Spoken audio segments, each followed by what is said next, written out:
Some places on Earth are so isolated, so dangerous, that even the most daring explorers and scientists avoid them.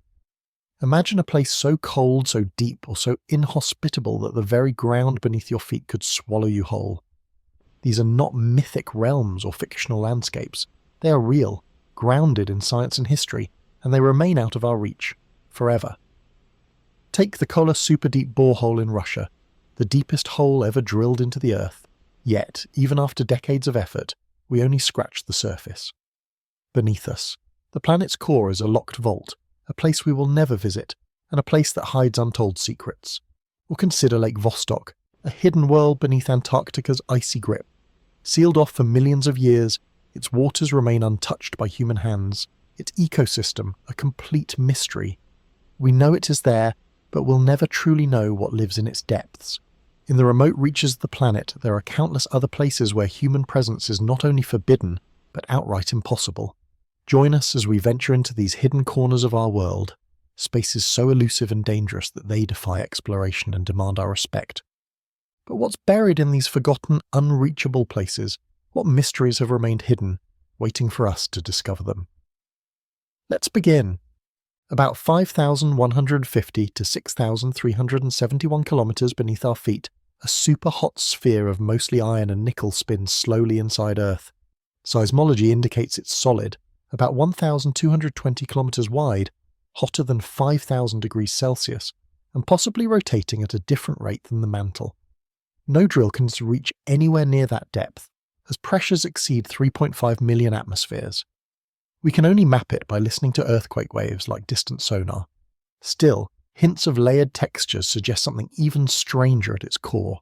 The Earth's core is surrounded by the mantle, a vast 2,900-kilometer thick layer of semi-solid rock. Heat and pressure combine at these depths to create conditions unlike anything we can reproduce on the surface. As seismic waves travel through the Earth, they change speed depending on the material they encounter, allowing scientists to infer the core's composition. But despite years of study, there's still so much we don't know. We do know that the core is mostly iron, with small amounts of nickel, sulfur and oxygen. It's theorized to be surrounded by a liquid outer layer that generates the Earth's magnetic field through a process known as the geodynamo. However, there is still a mystery about the core's exact structure. Some researchers believe that the core may consist of two distinct layers, a solid inner core and a fluid outer core. This theory is based on variations in how seismic waves travel through different regions of the core, though it remains a subject of debate. The pressure inside the core is staggering, around 3.5 million times greater than the pressure we experience at the Earth's surface. If you were to send a probe to the core, the sheer weight of the surrounding material would crush any equipment before it could get even close. But despite the extreme conditions, scientists have developed ways to study the core indirectly through seismic activity, as well as experiments that simulate the high pressures and temperatures of the deep Earth. Yet even with these tools, the core remains mostly a black box. The deeper scientists attempt to study it, the more difficult it becomes. The deepest hole ever drilled into the Earth, the Kola super-deep borehole in Russia, only reached a depth of 12,262 meters, just a fraction of the way to the core. The project was halted due to extreme temperatures and pressure that made further drilling impossible. What little we know about the core comes from seismic waves produced by earthquakes that travel through the Earth's layers and bounce off various surfaces.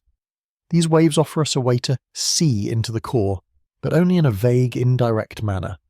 In addition to its physical properties, the core holds clues to some of Earth's most important geological processes. The movement of molten iron and other materials within the outer core is thought to be responsible for the Earth's magnetic field, which has been vital to the planet's habitability. The magnetic field shields us from harmful solar radiation and plays a crucial role in keeping the atmosphere intact. Understanding how the core generates this field is still one of the great mysteries in Earth's sciences. Scientists speculate that variations in the flow of molten iron could explain the fluctuations in the Earth's magnetic field and even the phenomenon of geomagnetic reversals, where the poles swap places over thousands of years. But the deeper mysteries of the core extend beyond just its role in generating magnetic fields. The very nature of the materials inside the core remains unknown. The high pressure and temperature could cause unusual behavior in substances that would not be possible to observe on the surface. Some scientists have suggested that the core could even contain exotic materials that we are not yet capable of studying. The possibility of discovering new unknown elements or states of matter within the Earth's core is a tantalizing idea, one that keeps scientists guessing. While we may never reach the inner core ourselves, new techniques and technologies continue to push the boundaries of what we can learn. High-pressure physics experiments attempt to replicate the extreme conditions of the core, while seismologists use more sophisticated methods to better understand the way seismic waves travel through the Earth's layers. But as long as the pressures remain too intense for us to access, the core will remain an elusive, untouchable realm, a place where answers are buried deep and mysteries remain for the future. And yet, even as we uncover more clues about the core, we are still left with the biggest question of all. What else lies within the molten heart of the planet that we may never truly understand? Every new discovery only deepens the mystery, reminding us that some parts of the Earth are simply beyond our reach, no matter how advanced our technology becomes. Roughly 2,900 kilometers down lies the D layer, a ragged frontier where liquid iron alloy meets churning silicate rock. Here, ultra-low velocity zones and thermochemical piles redirect mantle plumes, perhaps birthing vast flood basalts and mass extinctions. It's an alien landscape we infer from wave speeds, not sight. Some models even propose patches of subducted seafloor accumulating for hundreds of millions of years. If so, what else is buried there, unreachable forever? This boundary, known as the core mantle boundary, is one of the most mysterious and inaccessible layers of our planet. Below this level, temperatures soar well over 3,000 degrees Celsius and pressures exceed 100 gigapascals, conditions that no human-made machine has ever come close to withstanding. Yet, it's at this very depth that some of the most fundamental processes of Earth's geology unfold, shaping everything from volcanic activity to the planet's magnetic field. While we can't physically reach this boundary, we can study it in indirect ways, relying on the seismic waves from earthquakes to reveal its secrets. The transition between the Earth's mantle and core is not a smooth one. The D double prime layer is a chaotic, turbulent zone of both solid and liquid materials. It's where the core's liquid outer layer, composed mainly of molten iron and nickel, meets the solid silicate rock of the mantle. This creates a unique and dynamic environment that scientists are still trying to understand. The interaction between these two vastly different materials is thought to be responsible for much of the planet's geological activity. One of the most intriguing features of the core mantle boundary is the presence of ultra-low velocity zones, ULVZs. These regions, where seismic waves slow down significantly as they pass through, are thought to be composed of materials that are both chemically distinct and physically unique. Some researchers propose that these zones could be made of dense, iron-rich compounds or even remnants of ancient subducted seafloor that have sunk deep into the Earth over millions of years.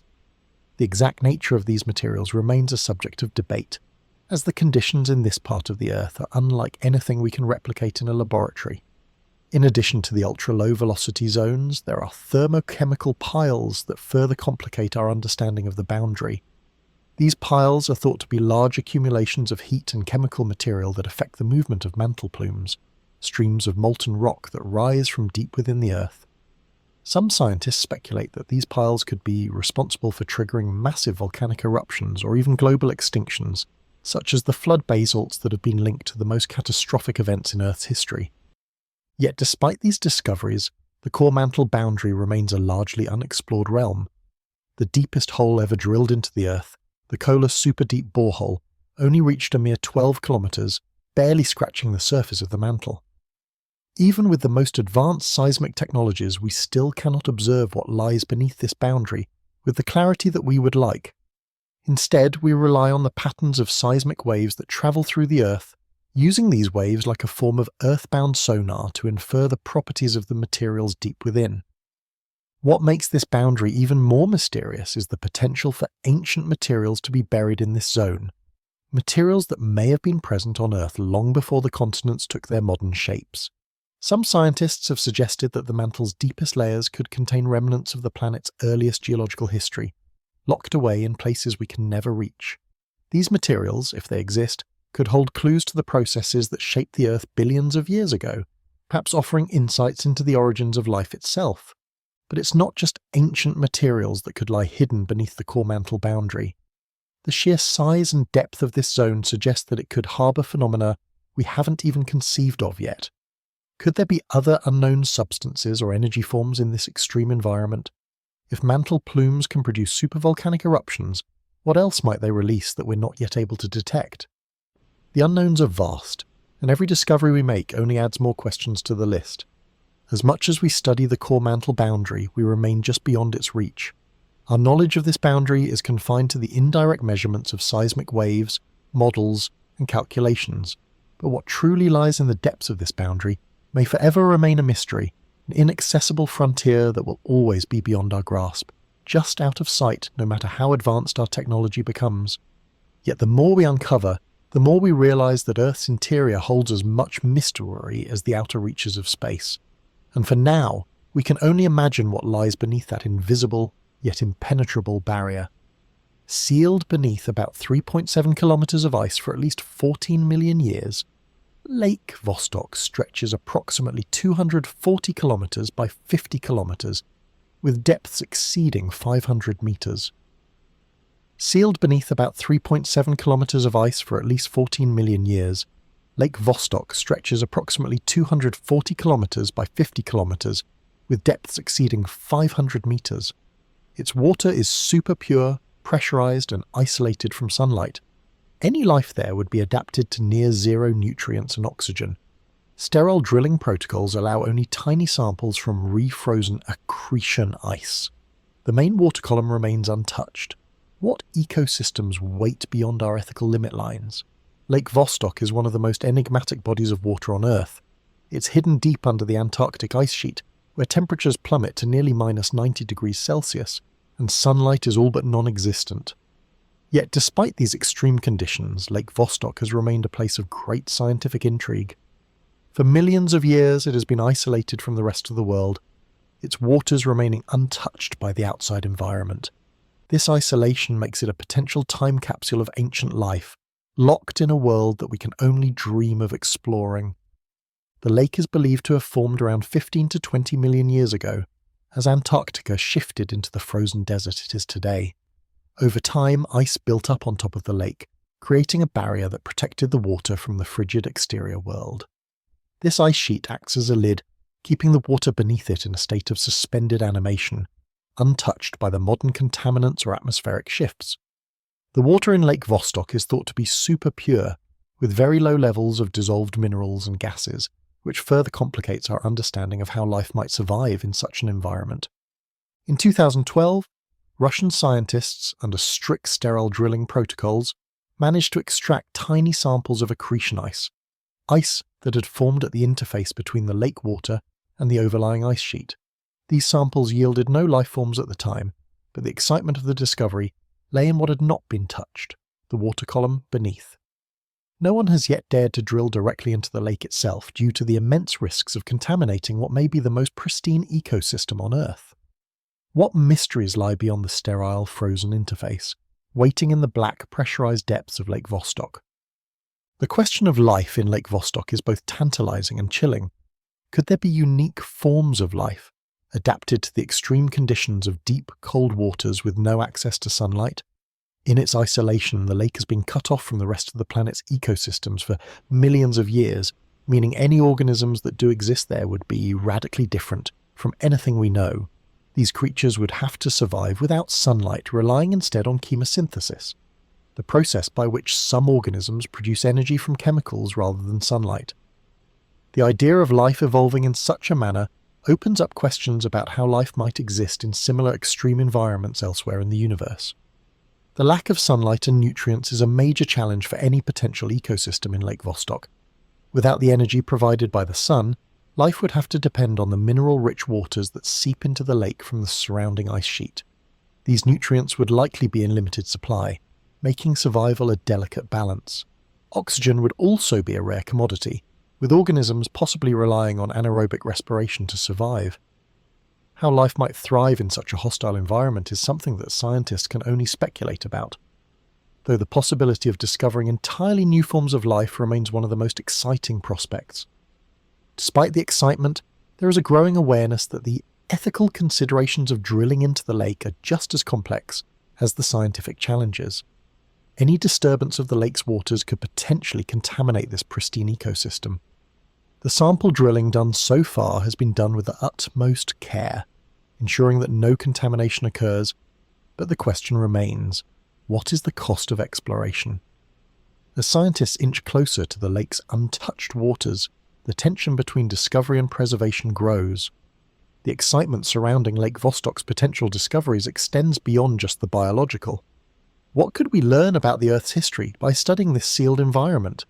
The lake could contain clues to how life may have evolved in Earth's early years, or even offer insight into how life could survive on other planets with extreme conditions. Scientists hypothesize that similar isolated lakes or subsurface environments might exist on other planets or moons in our solar system. Europa, a moon of Jupiter, for instance, may harbour an ocean beneath its icy crust that shares striking similarities to Vostok's. Yet for now, Lake Vostok remains a place of profound mystery. We have touched only the very surface of what it might hold, and even that surface is surrounded by layers of caution and respect. The possibility of uncovering ancient life, discovering new ecosystems, or learning about the Earth's distant past lies within the lake's black, pressurized depths, a place where humans have not yet ventured. As technology advances and ethical debates continue, one question remains. Will we ever truly know what lies beneath? Under the Doomsday Glacier lies a cavernous, seawater-flooded interface, where ice detaches from bedrock. Radar shows hidden channels and warm saline incursions over eroding ice from below. Humans cannot stand here. The ceiling moves, creaks, and carves without warning. Probes report pulses of meltwater and tides that breathe the glacier in and out. So what happens when this hidden doorway widens? Thwaites Glacier, located in West Antarctica, is one of the most rapidly changing and dangerous glaciers on Earth. It is often referred to as the Doomsday Glacier because of its potential to dramatically alter sea levels if it collapses. The glacier sits atop an unstable bedrock foundation, and beneath it lies the grounding zone, a place where the ice meets the underlying rock. This zone is not just a boundary, it's a dynamic interface constantly shifting and eroding as the forces of nature work against it. Here, seawater flows underneath the glacier, slowly melting it from below and threatening to destabilize the entire structure. The grounding zone beneath Thwaites Glacier is a region of complex interactions. Radar scans have uncovered channels carved by seawater, which infiltrates the ice from beneath. These channels, filled with warm saline water, act like an eroding agent, gradually wearing away at the glacier's base. This process is known as basal melting. As warm ocean water slips beneath the ice, it melts the glacier from the bottom up, creating more space for seawater to infiltrate further and speed up the melting process. In essence, the glacier is being nibbled away from beneath by the very ocean that once kept it stable. What makes the situation even more precarious is the way these forces work in tandem. The ice sheet's stability is largely dependent on the grounding zone, the region where the ice is firmly anchored to the bedrock. But as the ice melts from beneath, it begins to lose its grip on the rock below, creating a feedback loop that accelerates the glacier's retreat. As this anchor weakens, the glacier begins to flow more rapidly into the sea, where it contributes to rising sea levels. The grounding zone, once a stable barrier, is now a ticking time bomb, a place of instability that could lead to catastrophic consequences. Researchers have been monitoring Thwaites closely using a variety of techniques, including radar, ice-penetrating sonar, and satellite imagery. These observations have revealed some truly alarming findings. Beneath the ice, channels of warm seawater have been detected, and pulses of meltwater are constantly circulating in and out of the glacier. These pulses are caused by the ebb and flow of tides which push and pull the glacier in a rhythmic, predictable pattern. But even this subtle movement is enough to destabilize the ice. Over time, these pulses could widen the cracks in the ice, eventually causing a massive calving event, a sudden and violent breakaway of ice into the ocean. Once this happens, it could trigger a cascade of events that accelerate the glacier's collapse and raise sea levels by several meters. Adding to the concern is the sheer scale of the glacier itself. Thwaites covers an area of roughly 192,000 square kilometers, an enormous expanse that holds a substantial amount of ice. If this glacier were to collapse entirely, it could raise global sea levels by over 3 meters, submerging coastlines and displacing millions of people worldwide. This makes the monitoring of Thwaites Glacier not just a scientific priority but a global one. But despite the urgency of the situation, humans can't directly intervene. The conditions beneath the glacier are far too dangerous. The ice moves unpredictably and the sealing of the grounding zone is far from stable.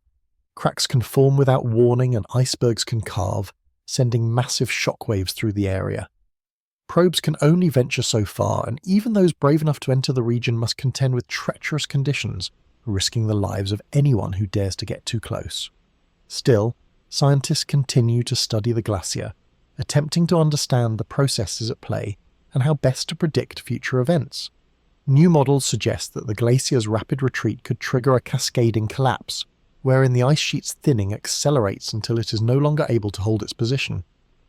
In some simulations, this collapse could happen in the span of a few decades, leading to a swift and dramatic rise in sea levels, but much of the process remains shrouded in uncertainty. We can only observe, measure, and model, trying to piece together the complex factors at play. The big question remains: what happens when the hidden doorway of the grounding zone widens further? As the ocean continues to creep under the glacier, and as the forces of tides and melting water accelerate, we are left to wonder how long Thwaites can resist. What lies ahead in the quiet, cold heart of Antarctica could determine the fate of our coastlines and change the geography of the planet forever. The glacier's final collapse might not be far off, and when it happens, it will likely be sudden and irreversible. The question is, how prepared are we to deal with the consequences? In the 1970s to 90s, Soviet engineers drilled 12,262 meters into the Kola Peninsula, far short of Earth's crust. Temperatures reached approximately 180 degrees Celsius. Rock behaved plastically, and drilling fluid failed. Core samples revealed water-locked-in minerals and microscopic fossils at impossible depths. The hole is sealed now, a rusted cap over our deepest wound in the planet. Did we stop just short of the strangest layer? The Kola Super Deep Borehole is a testament to human ambition and the limits of technology. For over 2 decades, engineers in the Soviet Union dug into the Earth's crust, aiming to reach the boundary between the crust and mantle, a goal that would have opened the door to unimaginable scientific discoveries. Yet, despite the vast resources poured into the project, the borehole never came close to reaching its final goal. The hole, now capped and abandoned, remains the deepest artificial point on Earth. But what did we leave behind, and what remains hidden beyond the depths we managed to achieve? The borehole was drilled in an area of the Kola Peninsula, near the town of Murmansk, in a region rich in geological history. The goal was to understand the Earth's inner structure by drilling through the crust, which is the outermost layer of the Earth, composed mostly of rock. As the drilling team worked their way deeper, the temperatures began to rise rapidly. At around 12 kilometers, the temperatures reached a staggering 180 degrees Celsius, far hotter than anyone had expected. The deeper the drill went, the more difficult the task became. One of the most significant challenges the engineers faced was the behavior of the rock itself. As the drill bit reached deeper levels, the rock began to behave less like a solid and more like a plastic material, deforming and making it increasingly difficult to extract core samples. Despite these obstacles, the engineers persisted, and they managed to extract a number of cores that would provide vital clues about the Earth's composition. Among these samples, they found something unexpected: microscopic fossils. At depths that should have been completely inhospitable to life, the core samples contained tiny fossils of marine organisms, creatures that lived millions of years ago, when this part of the Earth was covered by an ancient sea. These fossils were preserved in rock that had formed deep beneath the Earth's surface, challenging our understanding of how life could survive at such extreme depths. The discovery of these ancient organisms raised questions about the potential for life to exist far deeper in the Earth than previously thought. As the drilling continued, the team encountered more bizarre and surprising findings. They discovered water trapped within minerals, locked away for millions of years. This water, sealed off from the surface, had been under immense pressure for eons. It was a reminder that even in the deepest layers of the Earth, there are pockets of life and water, isolated and preserved in a way we could never have imagined. The idea that water could exist at such extreme depths was a revelation, suggesting that life may be capable of existing in conditions once thought to be impossible. Yet despite these breakthroughs, the project came to an abrupt halt in 1992.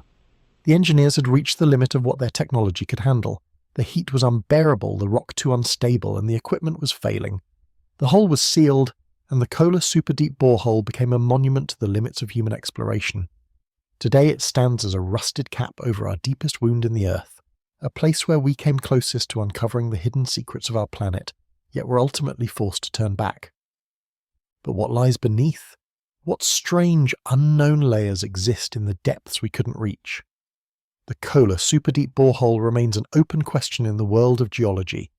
Though the project was abandoned, the data gathered during the drilling has helped shape our understanding of the Earth's structure. But it also left us with more questions than answers. Could there be entire ecosystems existing deep within the Earth, shielded from the surface world? Are there chemical or biological processes at play beneath the crust that we haven't yet begun to understand? The Kola super-deep borehole may be sealed, but the mysteries it unearthed continue to linger, hidden beneath the surface. And as technology advances, the hope remains that one day, humanity will have the tools to reach even further into the Earth's depths, discovering what lies beyond the limits we once thought were insurmountable. Until then, the Kola super-deep borehole remains a silent witness to the strange, unexplored layers that exist beneath our feet, a reminder of how much we still have to learn about the planet we call home. Between Greenland and Iceland, 3 to 5 million cubic meters of ultra-cold water per second plunge approximately 3.5 kilometers down a submarine cliff, an invisible cascade bigger than Angel Falls by orders of magnitude. No diver can ride this current. It's a density-driven river in the deep. Sensors whisper of seasonal surges and meanders. What unseen creatures drift this permanent night? Beneath the cold, dark waters of the Denmark Strait, a massive and nearly invisible force of nature unfolds. A waterfall so immense it dwarfs the iconic Angel Falls in Venezuela, yet remains largely unseen by human eyes. This underwater cataract is driven by the contrast between the cold, dense water from the Arctic and the relatively warmer waters from the Atlantic, creating a current that plunges more than 3,500 meters into the ocean floor. Unlike any waterfall we typically imagine, thundering cascades of water falling from great heights, this phenomenon is a silent, powerful force that operates deep below the surface, invisible and unreachable to the human eye. What makes the Denmark Strait Cataract so unique is its scale and its location. The flow of water is driven by the difference in temperature and salinity between the Arctic waters and those of the Atlantic Ocean. This causes the dense, cold water from the Arctic to sink and flow southward, while the warmer, less dense water rises in the surrounding area, creating a current that acts like a waterfall, only in reverse. The Denmark Strait Cataract is considered to be the largest of its kind on Earth, with an astonishing volume of water moving down the submarine cliff at an incredible rate of 3 to 5 million cubic meters per second. While the Denmark Strait Cataract is an incredibly powerful and forceful natural occurrence, it is almost entirely invisible to us. No human has ever witnessed it in person. It lies far beneath the surface of the ocean, in one of the most remote and inaccessible regions of the Earth. The forces at play here are not like anything we experience on land, making it impossible for any diver or submersible vehicle to reach this area safely. The strength of the current alone would make such an endeavour incredibly dangerous, an impenetrable and inhospitable environment that keeps the cataract hidden from view. What lies in the depths of this underwater cascade? Scientists have used advanced sensors and underwater equipment to study the Denmark Strait Cataract, and while the exact behaviour of the water is still being mapped, we know that the current is not static. It flows with seasonal surges and meanders, creating patterns in the ocean currents that are difficult to predict. The immense force of the cataract also contributes to the complex mixing of ocean waters, affecting local ecosystems and climate patterns. However, beyond these measured effects, the true extent of the ecosystem that thrives in the cold, dark depths remains largely unknown. This underwater waterfall is not just a curiosity in the realm of oceanography. It plays a significant role in the circulation of the Earth's oceans.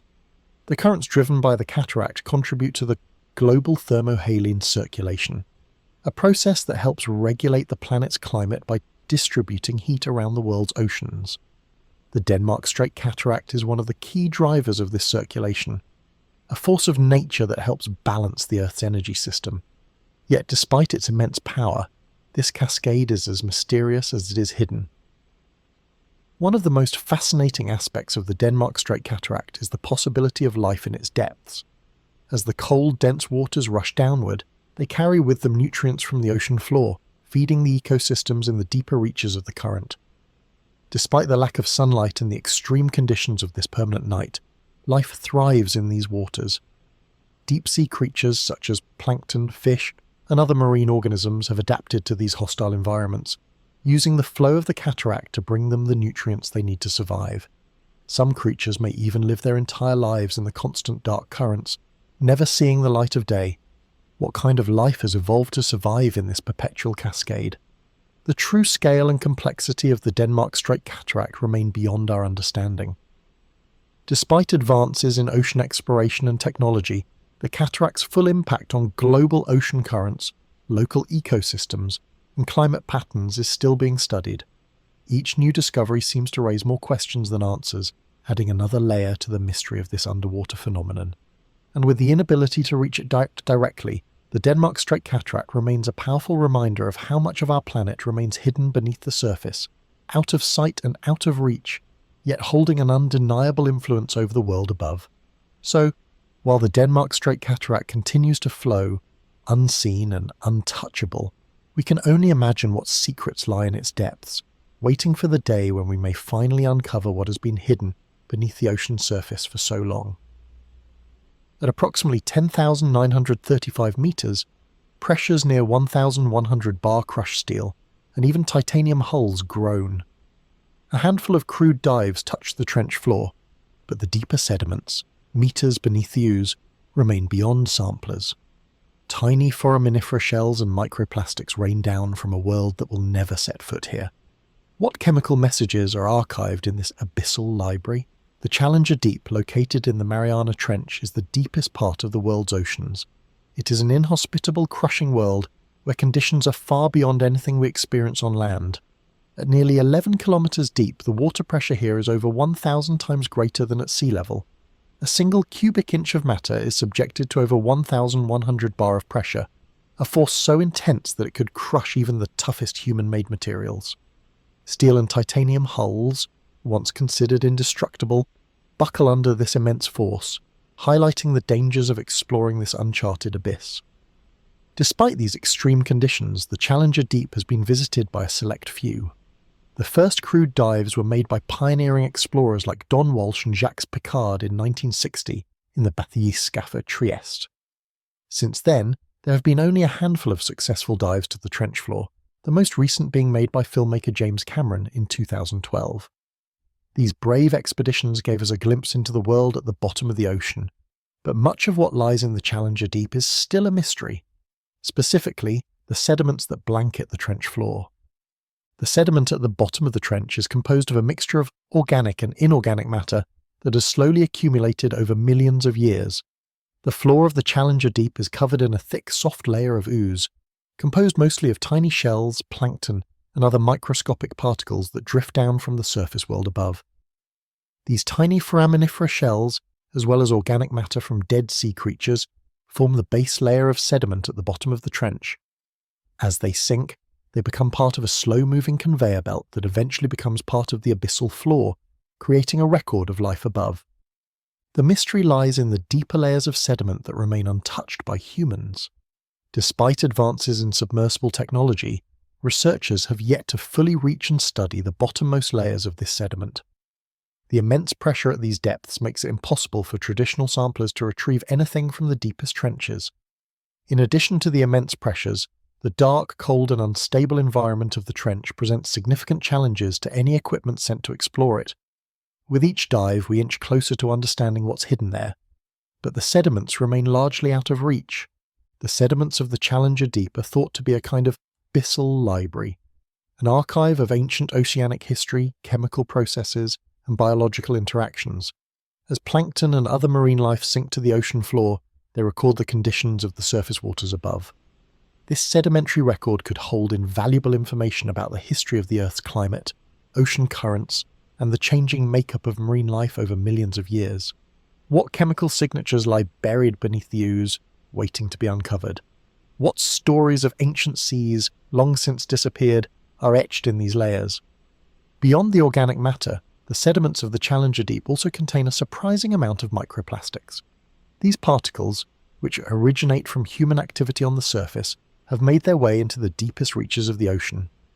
Despite being virtually invisible to the naked eye, they have become an unsettling reminder of humanity's reach, even into the farthest corners of the planet. These microplastics have been found in deep-sea organisms, sediment cores, and in the very layers of the Challenger Deep. Their presence is a testament to how pervasive human impact has become, even in the most remote, uninhabited places on Earth. What secrets do these ancient and contemporary records hold? In time, the study of Challenger Deep sediments could reveal the chemical messages archived in its deep, dark library. If technology advances to the point where we can fully explore the sediment layers beneath the ooze, we might unlock new insights into the Earth's history, its biological evolution, its climate patterns, and the impacts of human activity on the deepest parts of the world. Yet for now, the Challenger Deep remains a place of mystery. Despite our best efforts to reach it, the deepest part of our planet remains largely unexplored, and the sediments that lie within it continue to elude our grasp. As we look to the future, we can only imagine what might be waiting to be discovered in the abyss, hidden beneath layers of ooze and darkness. The unknowns in the Challenger Deep are vast and endless, offering endless possibilities for discovery, if only we can find the means to unlock its secrets. Satellite images and Cold War reporting point to vast tunneling within the southern Urals at Mount Yamantau. Whether it's storage, command and control, or something mundane, access is closed, terrain is forbidding, and documentation is opaque. Freight rail disappears into the mountain's shadow and does not reappear in public view if the doors opened. What would the stale air smell like?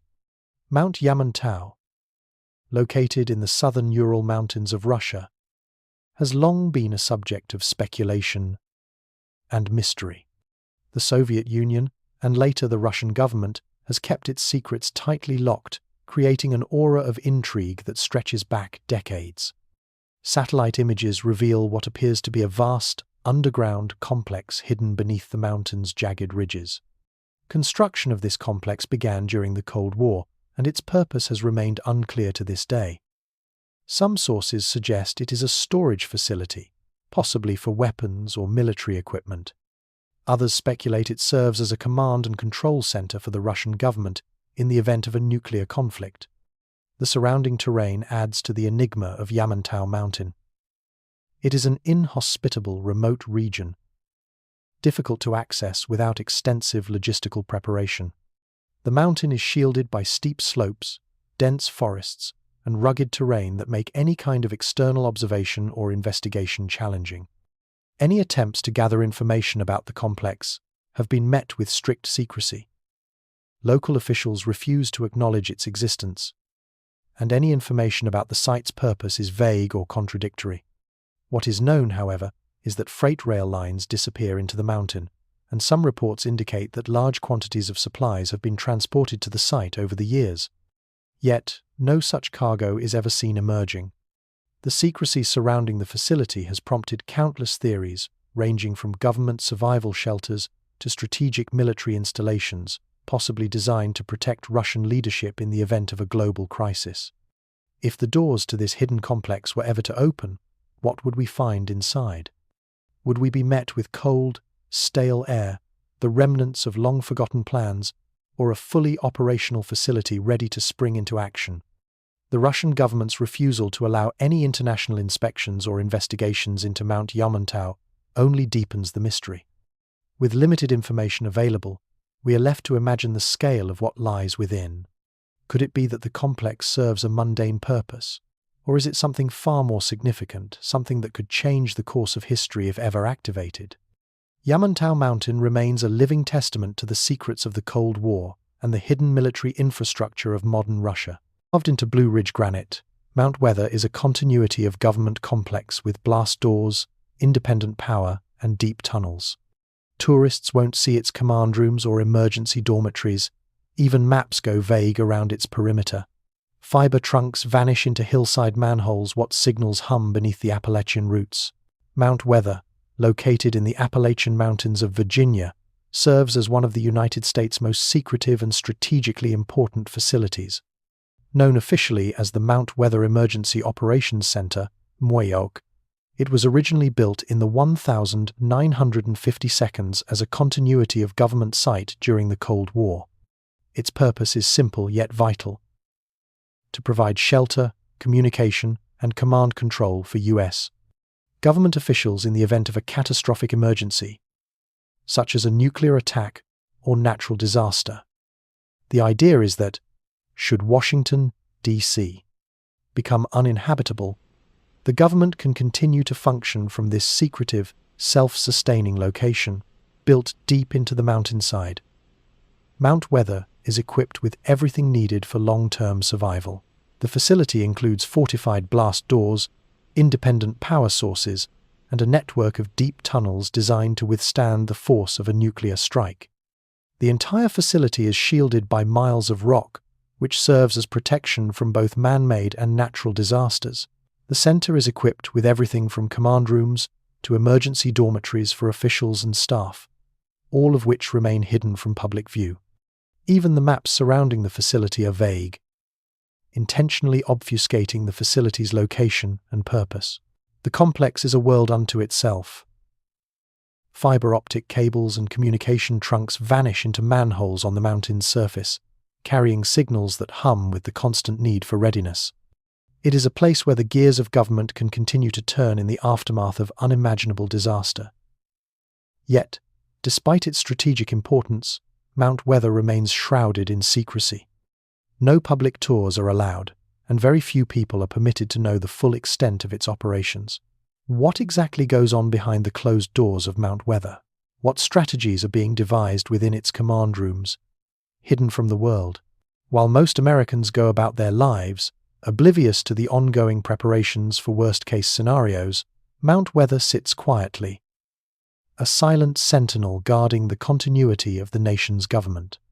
The mountain's purpose may be one of survival and preparedness, but it also raises unsettling questions. What exactly are we preparing for? What, in the eyes of those who built it, justifies such extraordinary precautions? Mount Weather is a constant reminder that, behind the visible workings of the nation, there exists a hidden infrastructure, one designed to ensure the survival of the country in the face of catastrophic events. The fact that it operates out of sight only fuels the unease that surrounds its existence. In times of peace, we may not think about Mount Weather, but in moments of crisis, it would stand as the last bastion for a government and a people in distress. The locked heart of NORAD. Buried under to 600 meters of rock, spring-mounted buildings ride out hypothetical blasts. The granite absorbs shock. Giant doors weigh to 25 tons each. Visitors aren't admitted to operational spaces. The mountain is a living machine that sleeps with one eye open. If the alarms ever woke it fully, what else would wake with it? Cheyenne Mountain, located in Colorado, is the iconic home of the North American Aerospace Defense Command, NORAD, one of the most secure and critical facilities in the United States. Hidden beneath nearly 600 meters of solid granite, the mountain's tunnels and chambers are designed to withstand the most catastrophic events, including nuclear blasts. The facility is a testament to Cold War-era military ingenuity, built to ensure that NORAD could continue its mission of defending North America against airborne threats, even in the face of complete destruction above ground. The mountain is not just a static bunker, it is a living, breathing machine. Inside, spring-mounted buildings are designed to absorb the shock from any external impact, ensuring that the facility can ride out any blasts. The giant, 25-ton blast doors are a physical barrier, but the real strength of Cheyenne Mountain lies in its resilience. The complex is equipped with independent power systems, air filtration, and communication systems that allow it to operate autonomously for extended periods. The granite rock surrounding the facility acts as an impenetrable shield, ensuring that no conventional weapon can breach its defenses. Yet, despite its impenetrability, the mountain is far from an abandoned fortress. Cheyenne Mountain is always on alert, its operations running smoothly and silently. Inside, personnel monitor the skies for potential threats, ensuring that North America is protected at all times. But what happens if those alarms go off? What if, at some point, the mountain's defenses are activated and its secure doors open to reveal a world that has changed forever? The question of what would happen if Cheyenne Mountain's operations ever became fully active raises unsettling possibilities. The facility is designed to keep running, even if the outside world is in chaos. But how would the outside world respond to the sudden reopening of the mountain's doors? Would it be a sign of a new era of heightened military conflict, or simply a precautionary measure taken to preserve national security? The facility's hidden nature only deepens the mystery, as it's clear that the full extent of what happens behind its walls will remain out of public view. Cheyenne Mountain continues to stand as one of the most fortified, secretive locations in the United States. It is a place where the machinery of defense hums quietly beneath the surface, always ready to spring into action. Yet the true purpose of the mountain is a subject of speculation. Its continued existence speaks to the need for constant vigilance and the unsettling possibility that the world may one day need to rely on it to survive. At 9,018 degrees Celsius, in a permafrost-reinforced mountain, more than 1 million seed samples are archived against catastrophe. The public sees only the angular portal and artful light. The inner vaults are for curators and climate control. Barcodes, silica gel, and careful replication botany's last failsafe. Yet even here, thaw and seas rise outside.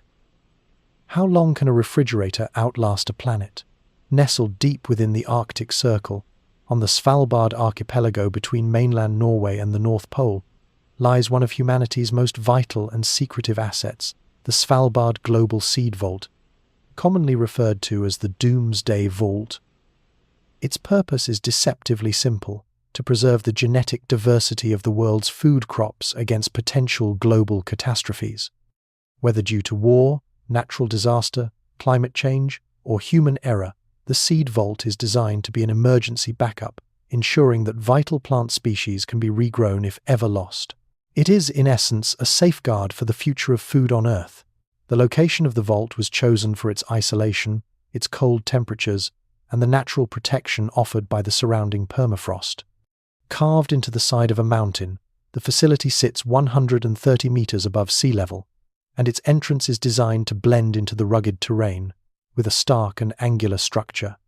From the outside, visitors see only a futuristic portal of stone, steel, and glass framed by snow and ice, all under the Arctic sky. The light that illuminates this entrance seems almost artful, adding to the facility's otherworldly feel. However, beyond the portal lies a highly secure and controlled environment that most of the world will never see. Inside, the seed vault houses over 1 million seed samples from almost every country on Earth. These samples include not just major crops like wheat, rice, and corn, but also more obscure plants that may hold the key to a more resilient future. The vault serves as a repository of biodiversity, archiving seeds from fruits, vegetables, and plants that are crucial to agriculture, nutrition, and medicine. The seeds are stored in carefully designed metal containers, each one precisely catalogued and labeled with barcodes for easy identification. They are kept in sealed, temperature-controlled chambers with silica gel and other desiccants to ensure the seeds remain viable for decades or even centuries. The seeds are more than just a collection, they are humanity's last failsafe. In the event of a global catastrophe, the seed vault offers a lifeline for future generations to regrow crops, restart agriculture, and rebuild food systems. It's a concept that echoes an ancient practice, the saving of seeds for future harvests, but on a far grander scale. If humanity were to face a disaster that wiped out the majority of crops, this Arctic seed bank could provide the genetic material necessary to rebuild what was lost, ensuring that agriculture could begin again. But despite the vault's role as a kind of botanical ark, it is not without its challenges. The most significant of these is the changing climate. The facility was originally built in an area where the permafrost would act as a natural refrigeration system, keeping the seeds frozen and viable for thousands of years. However, rising global temperatures have begun to undermine this delicate balance. In 2016, the facility experienced a worrying setback when unusually warm temperatures caused the permafrost surrounding the mountain to melt. Though the facility's climate controls remained intact, the incident raised questions about how long this refrigerator could continue to preserve the seeds if the permafrost continues to thaw. This brings us to the larger existential question surrounding the seed vault. How long can a refrigerator outlast a planet? Even with the most sophisticated systems in place, the warming of the Earth poses an ongoing threat to the facility's integrity. Rising sea levels, caused by melting glaciers, are creeping closer to the facility's doorstep. Although the Svalbard archipelago is located above the Arctic Circle, even this isolated region is not immune to the effects of climate change. It is this combination of natural and human-driven forces that places the seed vault's long-term survival in jeopardy. Even as the vault provides a crucial buffer against short-term agricultural failures, its long-term future is uncertain. What happens if the technology fails, or if the warming climate renders the surrounding permafrost unsuitable for storage? Could we, as a species, continue to protect and maintain such a facility indefinitely?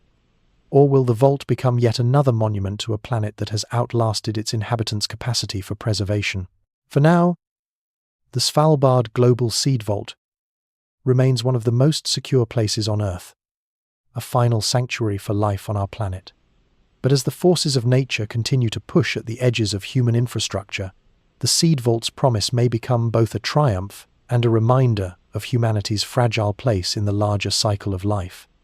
For all its carefully engineered protections, the seed vault, like the planet it seeks to safeguard, faces an uncertain future, one that may ultimately lie beyond our control. After sunset, archaeology dates the fort to the 17th century, but local regulations and legends bar entry between dusk and dawn. The ruins lie in a tiger reserve, stones radiate heat, monkeys patrol ramparts, and the evening wind snags on cracked archways. The night version of Bangor is for leopards and ghosts. What sounds does the fort return when no humans listen? Bangor Fort, nestled in the Aravalli range of Rajasthan, India, is both an awe-inspiring relic of the past and a subject of deep mystery. It stands in eerie silence during the day, but when the sun begins to set, an unsettling transformation takes place. The fort's crumbling walls and dilapidated towers loom over the surrounding wilderness, casting long shadows over a land steeped in superstition and legend. Local regulations prohibit entry after sunset, and the surrounding area is known to be dangerous after dark. But is it the presence of wildlife that keeps people away, or something far more sinister? According to local lore, Bangor Fort was the site of a tragic and cursed love story. Legends tell of a beautiful princess named Ratnavati who was sought after by a local wizard. In a bid to win her love, the wizard concocted a potion, but the princess saw through his plan and caused the potion to backfire, leading to his death. As he died, the wizard cursed the fort, dooming it to destruction. Since then, people have reported strange occurrences, eerie sounds in the night, the feeling of being watched, and inexplicable phenomena that defy logical explanation. But are these just the results of folklore, or is there something more lurking within the fort's walls? The fort is situated within a tiger reserve, surrounded by dense forests and rocky terrain. During the day, it stands as a testament to ancient architecture, a grand structure built to withstand the test of time. The stones of the fort radiate the heat of the midday sun, and monkeys can often be seen perched on the ramparts, watching visitors from above. However, as evening approaches, the atmosphere shifts. The air cools, but the fort begins to take on an almost sentient presence. The wind whispers through the cracks in the archways, and the shadows grow long, casting an eerie glow on the stone walls. At night, Bangor becomes a forbidden place, a territory reclaimed by nature. Wild leopards roam the ruins, and the sound of their calls echoes through the night, adding to the fort's ominous reputation. But it is not just the animals that make the night version of Bangor terrifying. It is the silence that falls when humans leave. What happens to the fort when it is left to itself in the dead of night? What sounds do the stones return when no one is there to listen? And what kind of secrets might be hiding in the silence between dusk and dawn? Despite numerous investigations, no one has ever been able to fully explain the bizarre occurrences associated with Bangor.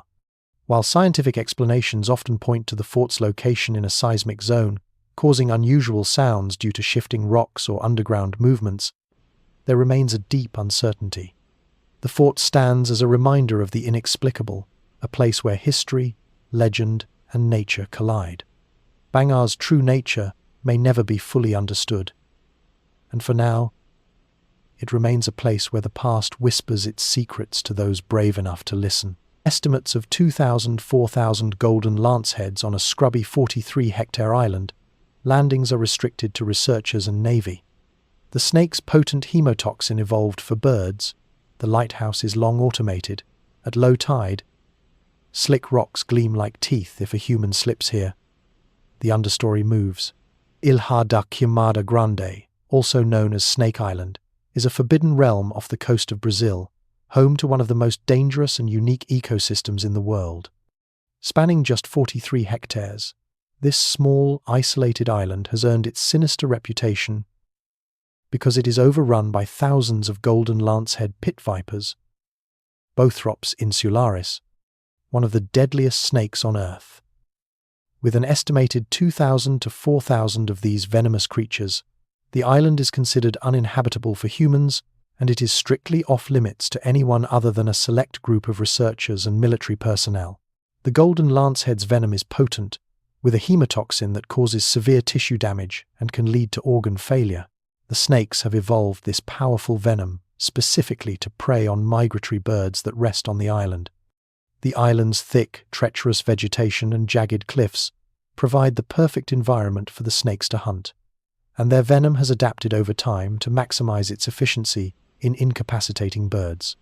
The snake's long, curved fangs inject a venom that rapidly disorients their prey, paralyzing and breaking down the bird's tissue. The island itself is a landscape of stark beauty, with scrubby vegetation, towering cliffs, and dense underbrush. But it is also a place of hidden dangers. The land is treacherous, with slippery rocks that gleam like teeth at low tide, making any attempt to approach or disembark incredibly risky.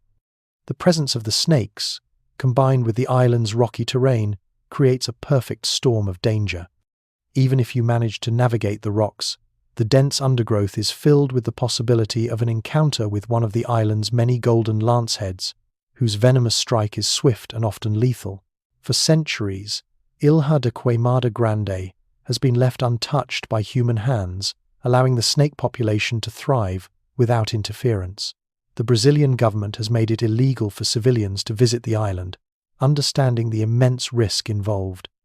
The island's lighthouse, which once served to guide ships away from the perilous coastline, is now automated, standing as a lonely sentinel over the snake-infested wilderness. No one dares approach without a valid reason, and even those with permission to study the island's unique ecosystem are subject to strict regulations and rigorous safety protocols. What remains hidden within the island's thick undergrowth, however, is just as mysterious as the venomous snakes themselves. The snakes' dominance of the island has led to the development of a unique and fragile ecosystem, where they sit at the top of the food chain with little to no natural predators. The island's isolation has allowed the golden lancehead to evolve in ways that no other snake species has. Yet, despite this evolution, the snake's habitat is shrinking as environmental factors such as rising sea levels and human intervention threaten their survival. As the world around Ilha da Queimada Grande continues to change, the snakes of the island stand as a symbol of nature's resilience and the extreme measures required to survive in such a unique and dangerous environment.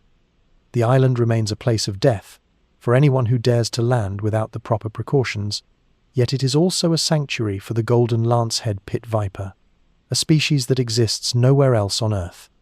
The eerie beauty of this isolated place is both captivating and terrifying, reminding us of the raw power of nature and the hidden dangers that lurk in the most unexpected corners of the world. In India's Andaman chain, the Sentinelese enforce isolation with arrows and retreating footprints. A 2018 confrontation ended in death. Overflights are limited, approaches illegal. Satellite specks, canoes, huts, fire scars are all we're meant to see. The tide lines erase footprints each day. What stories never cross the reef?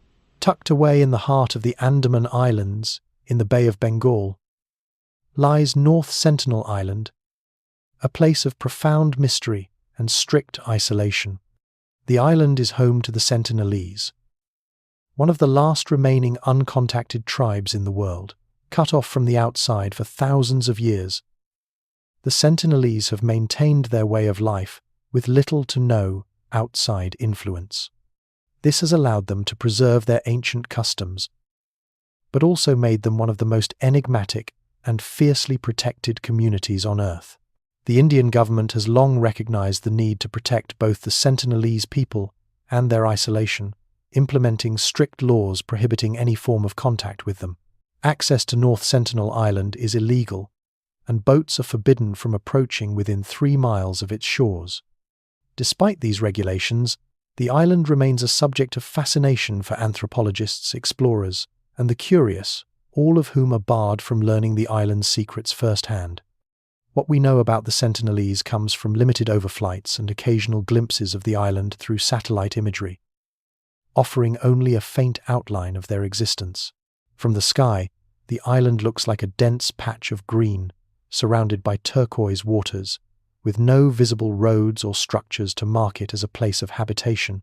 But the few glimpses we get are enough to show that life thrives here. The Sentinelese live in small huts, and their canoes are seen bobbing in the waters, while the occasional trail of smoke from their fires hints at the rhythms of their daily existence. The island itself is dense with jungle, providing shelter, food, and materials for the tribe to live in harmony with nature.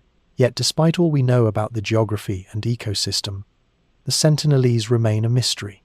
What makes the Sentinelese's isolation so intense is their fierce resistance to outside contact. The tribe is known for its hostile defense of the island, using bows and arrows to ward off anyone who dares approach their territory. In 2018, a missionary named John Allen Chow illegally attempted to contact the tribe and was killed by arrows as he approached the shore. His death only reinforced the island's fierce resistance to intrusion, making it clear that the Sentinelese wish to remain untouched by the outside world. The confrontation that led to Chow's death is a stark reminder of the dangerous and volatile nature of this isolation. The question remains, why do the Sentinelese continue to reject the outside world with such vigor? Is it simply a desire for autonomy, or is there a deeper fear of the outside world's diseases and encroachments?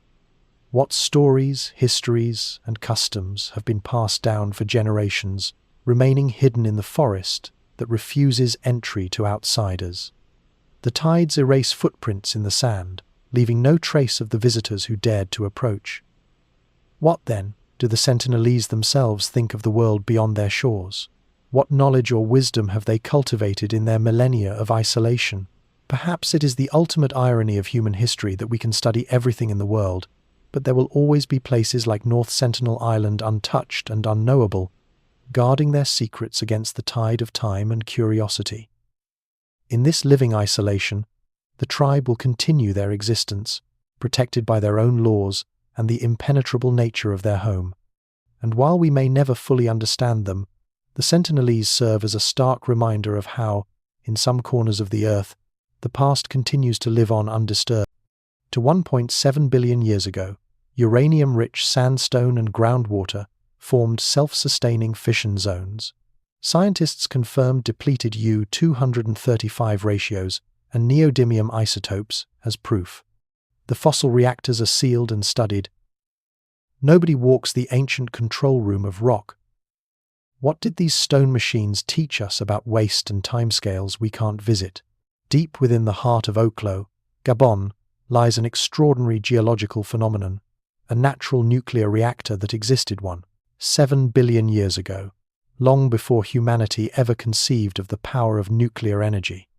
This ancient reactor, buried beneath the earth, represents a unique and staggering example of nature's ability to harness and control the forces of atomic energy without human intervention.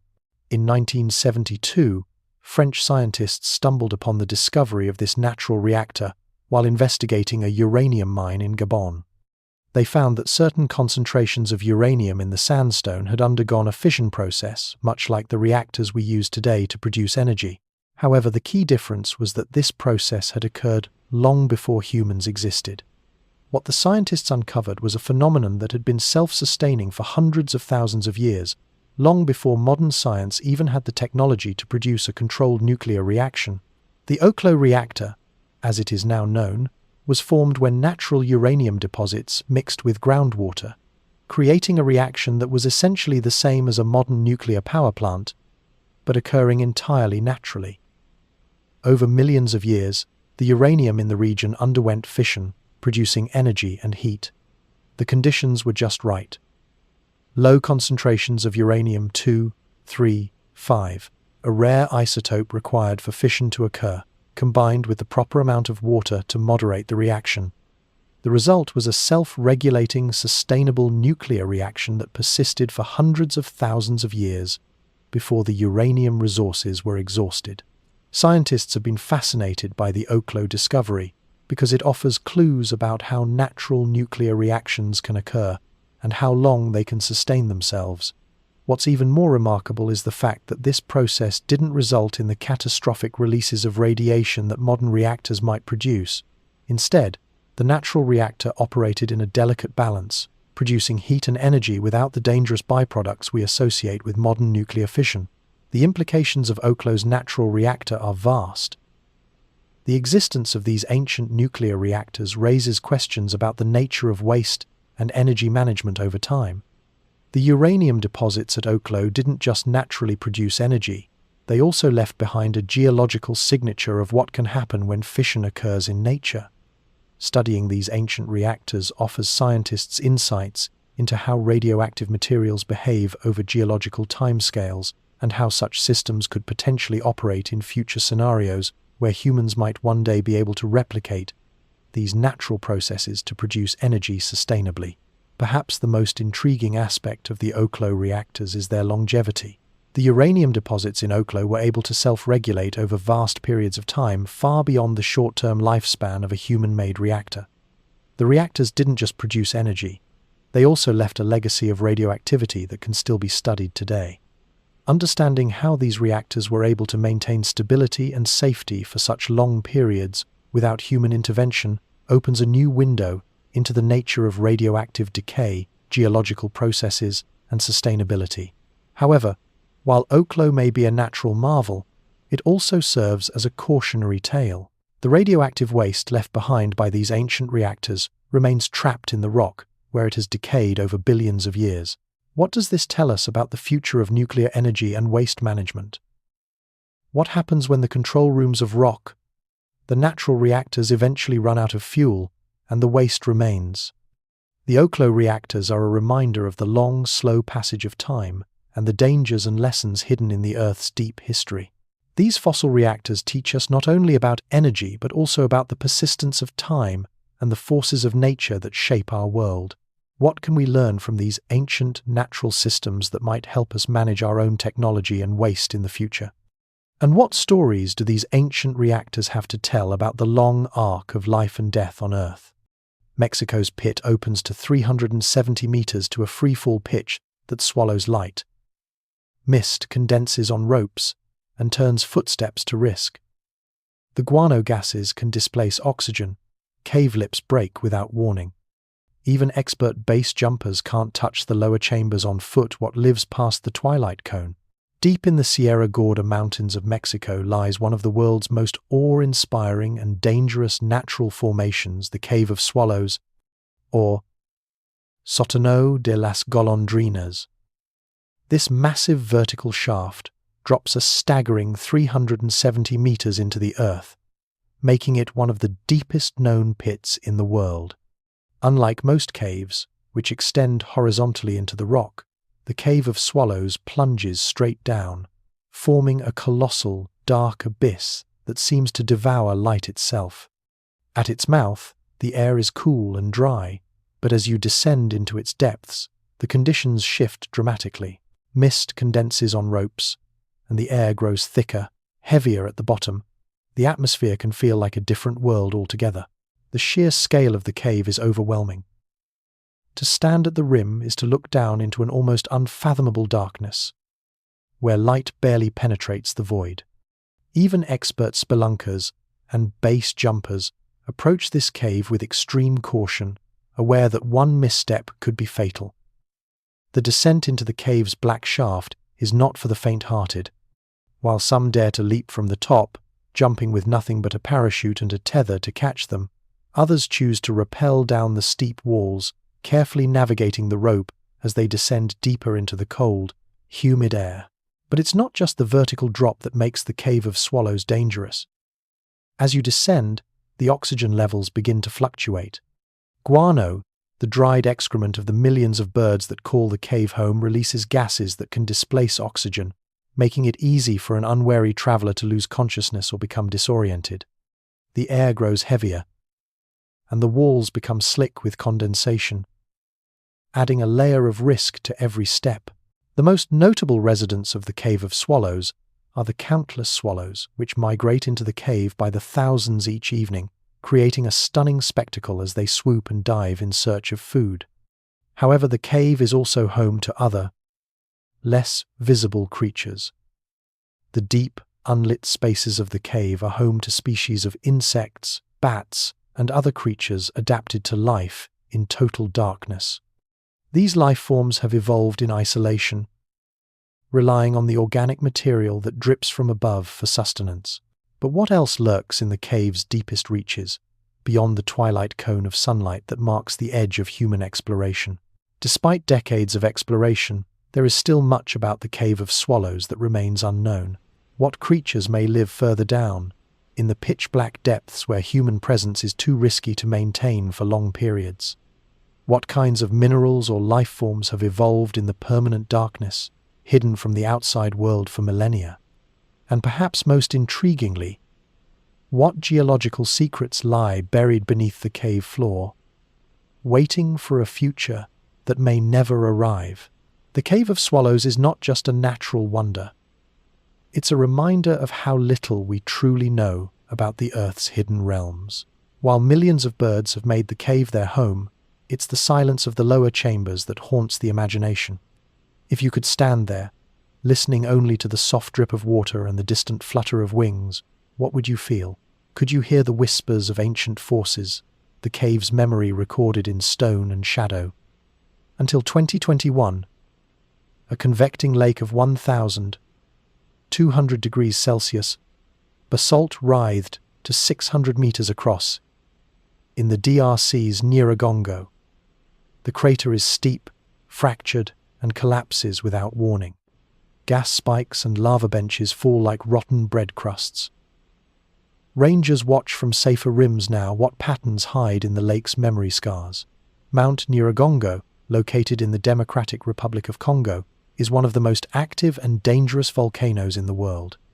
For decades, its lava lake has been a constantly shifting, boiling mass of molten rock, a convecting lake of basalt that reached temperatures upwards of 1,200 degrees Celsius. This lake was once the very heart of Nyiragongo's deadly fury, constantly shifting and churning in a display of raw, fiery power. The lake's surface would periodically collapse, sending waves of molten rock cascading down the sides of the crater, while gas plumes and toxic fumes swirled into the air, making it one of the most hazardous places on Earth. For years, scientists and local inhabitants watched in awe and fear as the lava lake evolved. From the summit of Nyiragongo, you could look down into the heart of the volcano, watching as the lake bubbled and seethed, sending molten rock splashing into the air like liquid fire. The sheer scale of the lake, approximately 600 meters wide, was a reminder of the immense power locked beneath the surface. The lake was unstable, with lava benches that would form and break away like rotten bread crusts, and sudden gas eruptions that would send deadly clouds of sulfur dioxide into the atmosphere. The unpredictability of Nyiragongo's lava lake made it a difficult site to study. Even researchers were limited in how close they could get to the crater, as the ground around the lake was fragile and prone to collapse.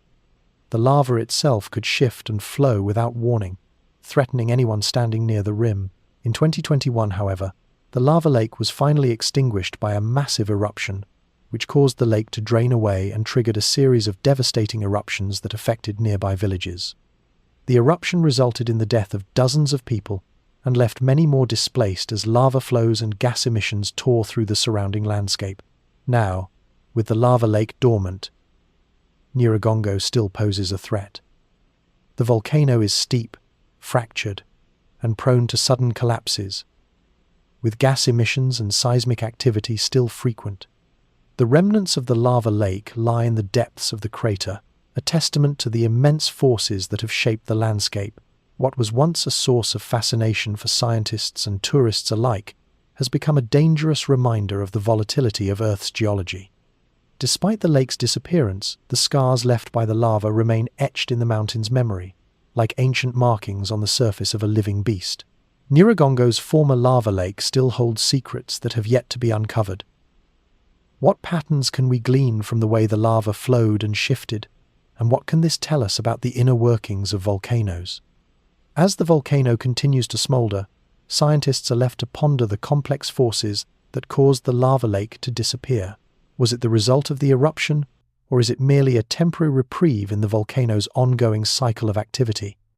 The eruption of Nyiragongo was a reminder that nature's fury cannot be predicted, and its scars will remain long after the fire has burned out. Though the lake has vanished, the volcano still holds a power over the landscape, one that could erupt again at any time. What will the future hold for Nyiragongo? And how many more eruptions will it take before the mountain finally reveals its full story? As the smoke and dust settle, the memory of the lava lake remains, a witness to the raw forces of nature that shape our world. Pools near pH 0, laced with iron, sulfur, and heavy metals, steam at to 40–50 degrees Celsius in a desert below sea level. Chloride chimneys grow and crumble hourly, breathing the air burns. Samples show amorphous silica and halite blades, forms that mimic life. Is the trick of imitation enough to fool a microscope? The Dalol hydrothermal field, located in the Danakil Depression of northeastern Ethiopia, is one of the most hostile and bizarre environments on Earth. Situated more than 100 meters below sea level in one of the hottest places on the planet, the landscape of Dalol appears like something from another world. Here, acidic pools bubble with vibrant colors, ranging from bright yellow to neon green, the result of high concentrations of sulfur and iron in the water. The air is thick with the smell of rotten eggs, carried by constant steam vents that send plumes of gas into the desert heat. The ground around Dalol is a patchwork of bubbling, steaming pools, some so acidic that they have a pH near 0. These pools are highly corrosive, containing not just sulfur, but also heavy metals like arsenic and mercury, which make the environment all the more inhospitable to life as we know it. The water temperature ranges between 40 and 50 degrees Celsius, enough to scald anything unlucky enough to fall in. The landscape, formed by intense geothermal activity, resembles a surreal kaleidoscope of color and form, with every element, water, mineral deposits, and steam interacting in ways that seem unnatural. As you approach the hydrothermal features, the air itself becomes unbearable. Breathing is difficult as the thick, acidic fumes cut through your lungs. The ground is unstable, with salt crusts breaking away and pools of acid boiling in deep fissures. The region is so inhospitable that even the most resilient organisms struggle to survive in its extreme conditions. But despite its forbidding nature, life does find a way to adapt here.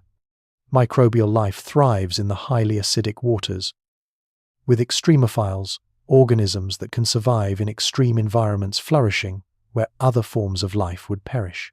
One of the most striking features of Dalol is the presence of chloride chimneys that grow and collapse with alarming frequency. These chimneys, formed by the deposition of minerals from the hot, saline waters, are a visual testament to the constantly changing nature of the environment. Some of the structures tower over a meter in height, while others dissolve within hours of their formation, leaving only the trace of their brief existence behind.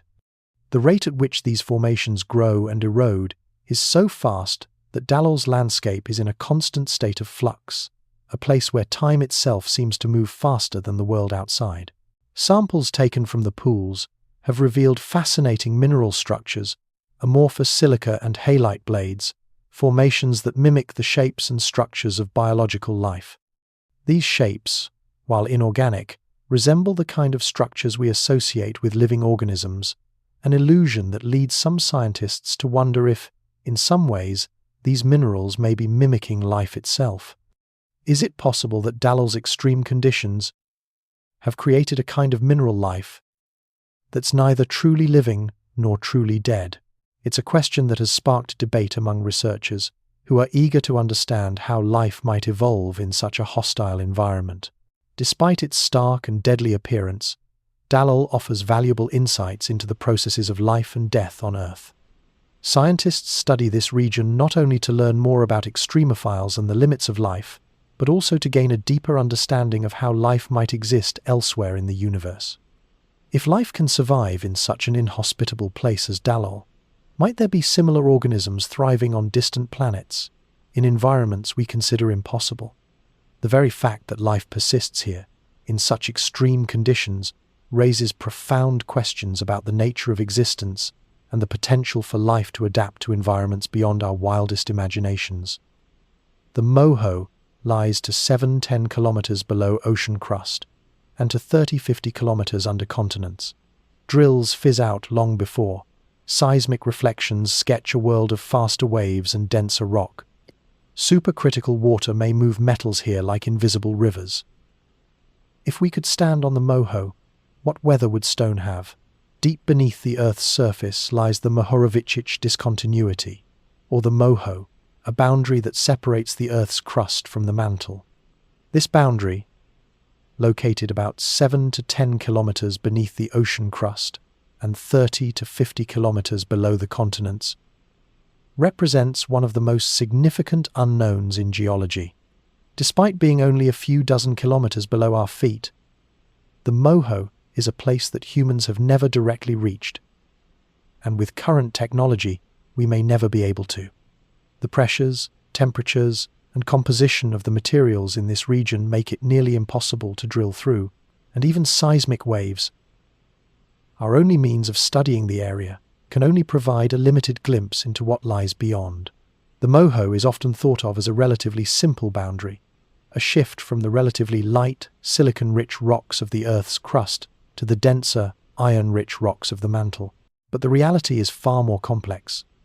As seismic waves travel through the Earth's layers, they behave differently when they encounter the Moho, suggesting that the materials on either side of this boundary interact in ways we still don't fully understand.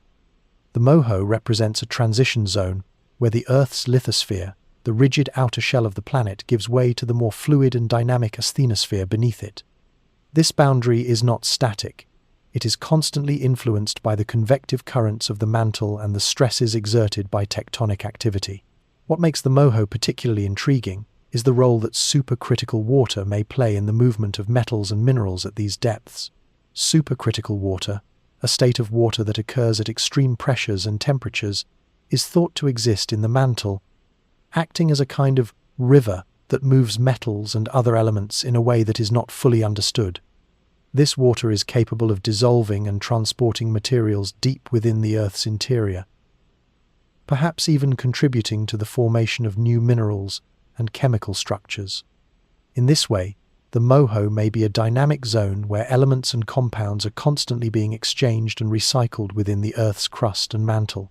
Yet, despite its importance in the structure of the Earth, the Moho remains elusive to scientists. Attempts to drill down to this boundary have failed, as the extreme heat and pressure cause drilling equipment to break down long before reaching the Moho. The deepest hole ever drilled, the Kola Superdeep borehole in Russia, reached only 12 kilometers before it was abandoned due to the high temperatures and unstable rock conditions.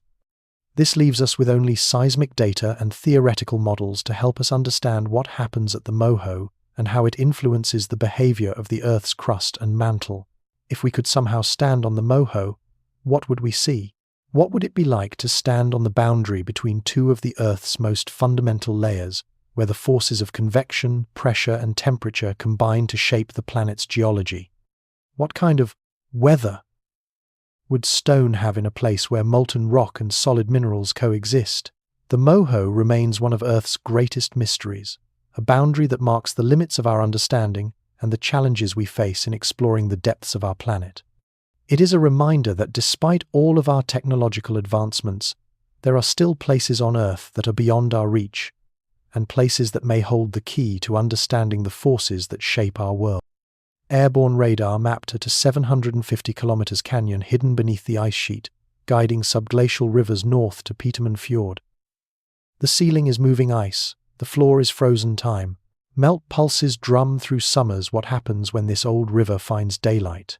Beneath Greenland's vast ice sheet lies a hidden secret, a canyon of immense scale and mystery, stretching nearly 750 kilometers in length. Discovered through airborne radar mapping, this ancient river system, long buried beneath layers of ice, is a geologic feature so large and mysterious that it challenges everything we thought we knew about the island's interior. The canyon, which likely formed millions of years ago, is a frozen time capsule, its floor sealed beneath the ice, preserving a world that existed long before the ice sheet took hold. The discovery of the buried canyon is a testament to the power of modern scientific tools. As Greenland's ice sheet continues to retreat due to climate change, scientists have been able to peer deeper into the Earth's crust using radar systems that penetrate the ice. These systems revealed not just a canyon, but a complex network of subglacial rivers that once carved out this impressive feature. The canyon's walls are jagged and steep, and its path guides water from the interior of Greenland toward the Petermann Fjord to the north. This network of rivers, flowing beneath the ice, is a reminder that Greenland was not always the frigid, glaciated land it is today. In a time long past, it was a dynamic landscape, shaped by water, much like any other river-carved canyon. What makes this canyon even more fascinating is the ice that now blankets it. The ceiling of the canyon is constantly shifting, as the ice sheet above moves and flows with the weight of the frozen mass. While the canyon floor remains a permanent fixture, frozen in time, the ice sheet above is far from static. This ice is constantly pulsing with the rhythm of melt and freeze, creating fluctuations that affect the flow of subglacial rivers beneath the surface. In the summer, the ice sheet melts and water flows toward the ocean, draining through ancient river channels that have been buried for millennia. Yet, as the ice sheet pulses with seasonal changes, what will happen when this hidden river system is exposed to the air? Will the ancient landscape be altered beyond recognition? Or will it remain frozen in its current form? The hidden canyon offers a tantalizing glimpse into Greenland's distant past. It is a reminder of how dynamic the planet once was, and how much has been buried under the thick layers of ice that cover the island today.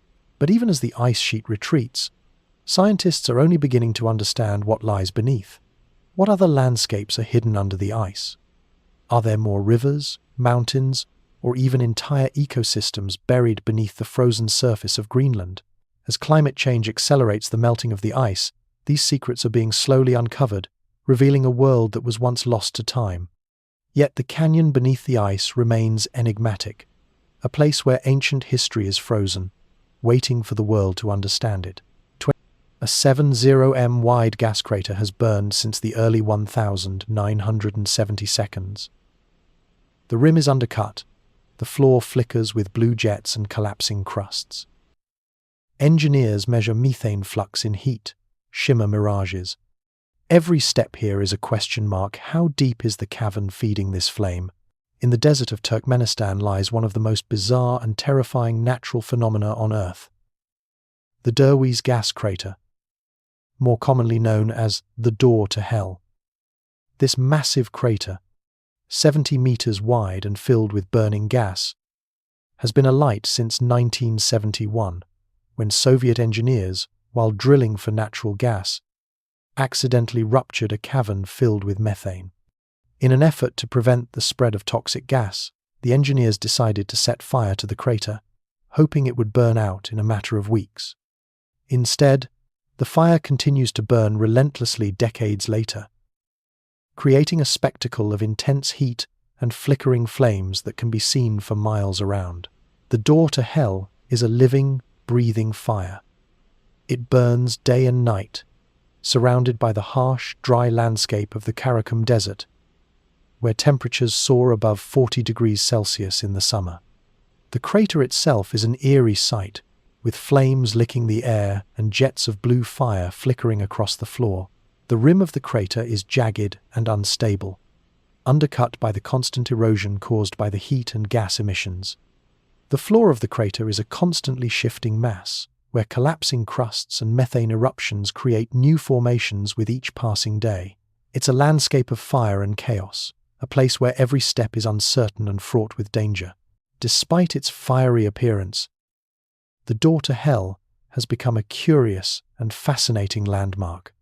Researchers and engineers regularly measure the methane flux and heat levels in the area, though access to the crater is highly restricted due to the dangerous conditions. The intense heat and flammable gases make it impossible to approach the crater closely, and those who do venture near it risk exposure to toxic gases and the collapse of the unstable crust. Yet, despite the inherent dangers, the crater continues to captivate visitors and scientists alike. The flames, the heat, and the unpredictability of the site all add to the aura of mystery surrounding this natural wonder.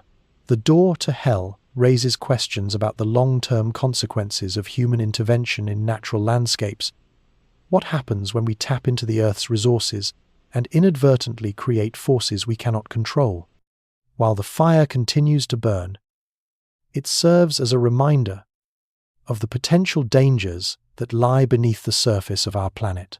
It is a natural disaster created by human hands, and one that has continued to burn far longer than anyone could have anticipated. The most compelling question remains, how deep is the cavern that fuels this fire?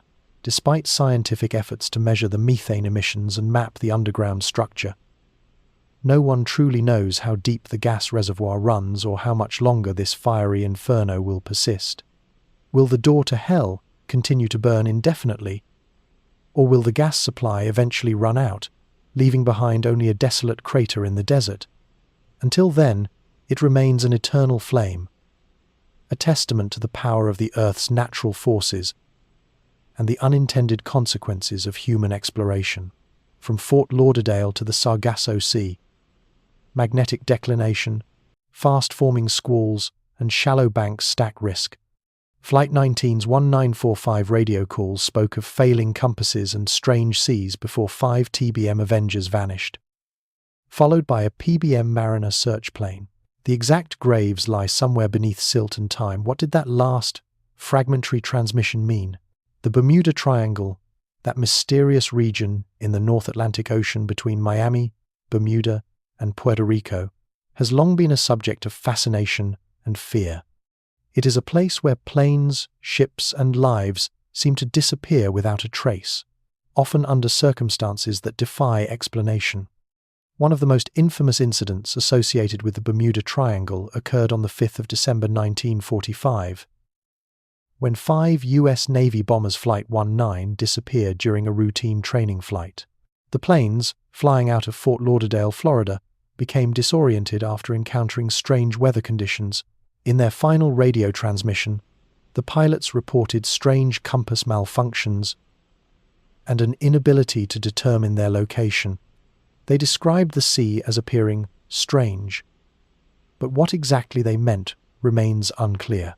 As Flight 19's distress calls grew more frantic, they suddenly stopped, and the planes were never heard from again. A rescue mission was launched to find them, but it too ended in tragedy. A PBM Mariner aircraft, sent to search for Flight 19, also disappeared, along with its crew of 13. Despite extensive searches, no trace of Flight 19 or the Mariner plane was ever found. Some theorize that the planes crashed into the ocean and sank to the depths, their remains buried under silt and time, never to be recovered. What happened to them in those final moments? What caused the strange malfunction in their navigation systems, And why did they fail to return to base? The Bermuda Triangle's reputation for such incidents has only grown over the years, fueled by more disappearances and eerie stories. Navigational anomalies, such as magnetic declination, are often cited as a possible explanation. The area is known for its complex magnetic fields, which could cause compasses to malfunction, leading pilots and sailors to become disoriented. Add to this the region's unpredictable weather patterns, squalls that form rapidly and obscure visibility, and it's easy to see how a person could lose their bearings. But even today, questions remain about whether the Bermuda Triangle's infamous reputation is simply a result of human error, environmental factors, or something more mysterious. As investigators continue to explore the Bermuda Triangle's secrets, they are faced with the overwhelming challenges of its vast, unpredictable waters. The region is filled with shallow banks, deep trenches, and underwater mountains, making it a treacherous place for ships and planes to navigate. And yet, even as technology advances, the strange stories of disappearances persist. What caused Flight 19 to vanish without a trace? What was the meaning of the final radio transmission, strange seas, and failing compasses? Could there be something about this part of the ocean that we still don't fully understand? Something that exists beyond the boundaries of our current scientific knowledge? The Bermuda Triangle remains one of the world's greatest mysteries, a place where the line between the known and unknown blurs. As investigators search for answers, the region continues to haunt the imaginations of those who are drawn to its dark waters, with each new disappearance only deepening the enigma. What lies beneath the waves, hidden by time and silt, waiting to reveal the secrets of the Bermuda Triangle? Dropping to 8,376 meters, it borders a seismically active plate boundary. Subduction zone quakes and serpentinized mantle create chemistry hostile to casual exploration. Remotely operated vehicles blink into blackness, but the steepest scarps defy tether and thruster. What species hunt along a cliff taller than Everest? The Puerto Rico Trench, located just north of the island of Puerto Rico, is the deepest point in the Atlantic Ocean, reaching depths of up to 8,376 meters. It is a place where the Earth's tectonic plates meet, and the forces of nature are at their most intense.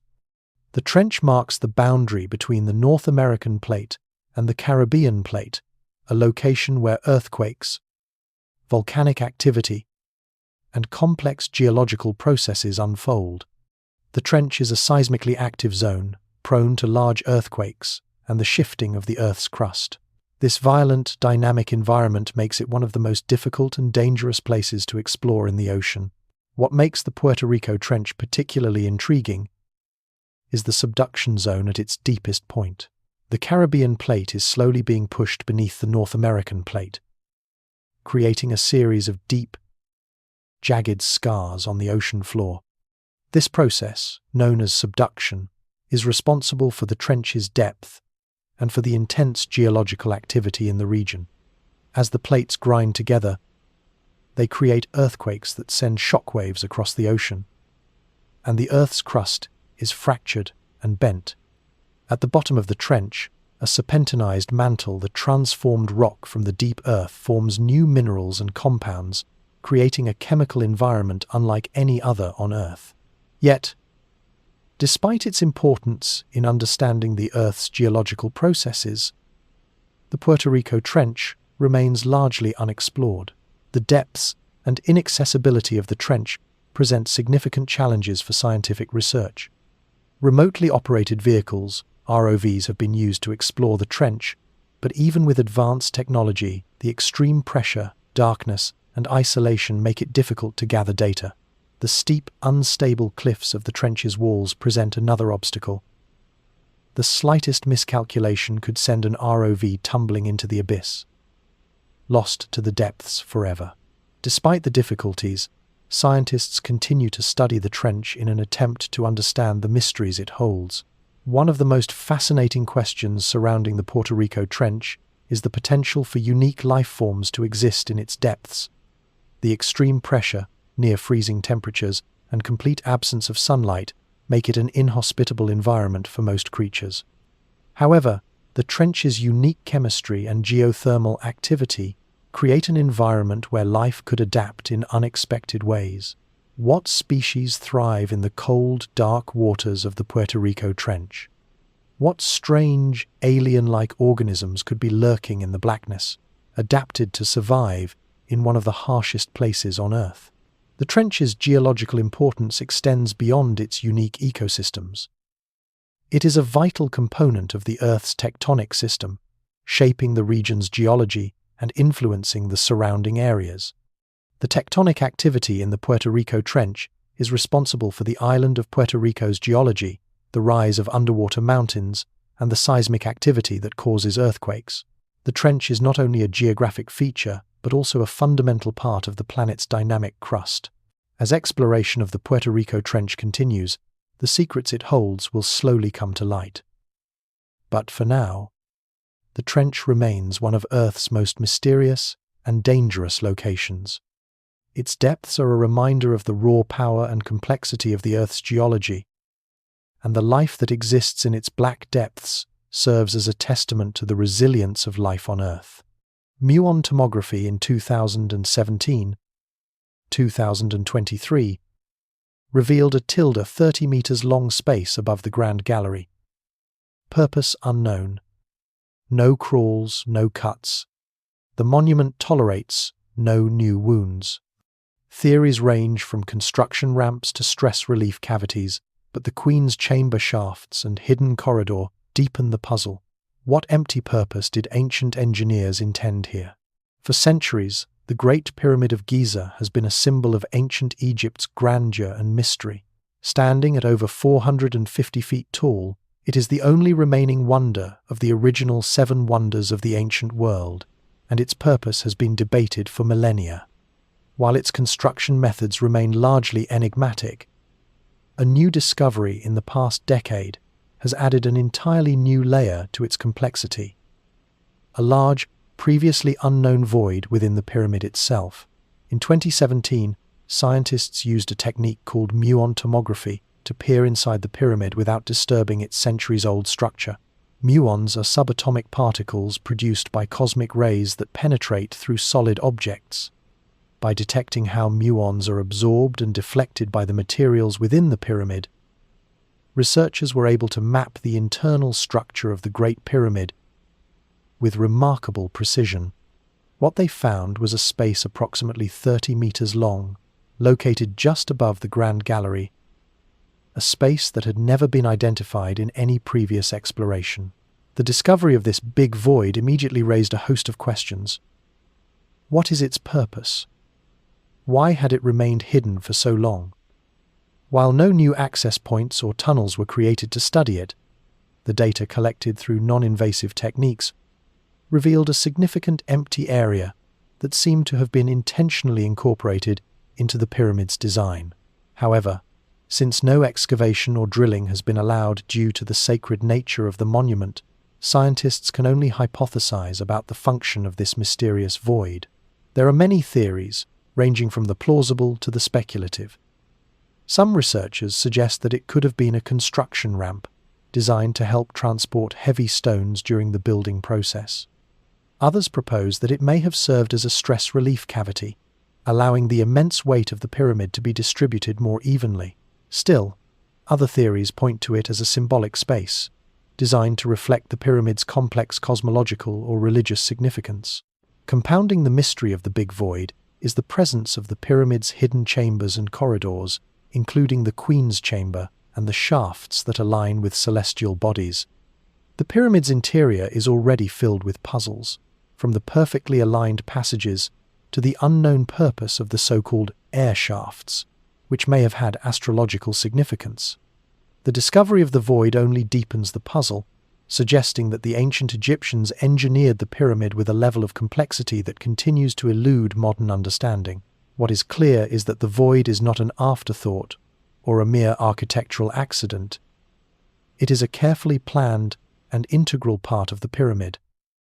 But its exact purpose remains elusive. Why was this space left unoccupied? What role did it play in the monument's construction, and how did it relate to the spiritual or astronomical aims of the builders? Until further non-invasive studies or breakthroughs in technology allow for a deeper understanding, the Big Void will remain one of the most intriguing and enigmatic elements of the Great Pyramid, a silent space that offers us a glimpse into the ancient world, but with answers still just beyond our reach. Radiocarbon dating shows cremations within the Aubrey holes long before the famous Sarsens rose. The plain hides former timber rings, causeways, and processional routes we can't fully reconstruct. The dead keep their order. We may never walk those first rings as the builders did what was sung there in the dark before stones. Stonehenge, with its iconic arrangement of standing stones, is one of the world's most recognizable ancient monuments. Located on the Salisbury Plain in England, the site has fascinated historians, archaeologists, and visitors for centuries, sparking countless theories about its purpose and construction. While much has been discovered about the monument, one of its most intriguing mysteries remains hidden beneath the earth: the earliest burials at Stonehenge. Recent discoveries have revealed that the land around Stonehenge was once a significant burial ground long before the massive sarsen stones were erected. Radiocarbon dating of cremated remains found in the Aubrey holes, a set of circular pits surrounding the monument, suggests that these burials date back to as early as 3000 BCE, more than 1,000 years before the stones we associate with Stonehenge were put into place. These early burials indicate that the site may have had a ceremonial and spiritual significance well before the famous megalithic structure was constructed. The Aubrey holes, once believed to have been simple post holes or markers, are now understood to have played a role in the ritual practices of the ancient people who inhabited the region. The cremated remains found within these pits suggest that the area served as a kind of early cemetery, where the dead were interred in a manner that reflected the deeply spiritual nature of the society. The ashes and remnants of these early burials are scattered throughout the Aubrey holes, each one a silent testament to a forgotten ritual. These cremations, performed long before the towering stones were raised, paint a picture of a much older spiritual tradition that eventually gave way to the more elaborate and well-known ceremonies associated with the Stonehenge we recognize today. In addition to the burials, recent excavations have uncovered evidence of former timber rings and causeways that predate the stone structure.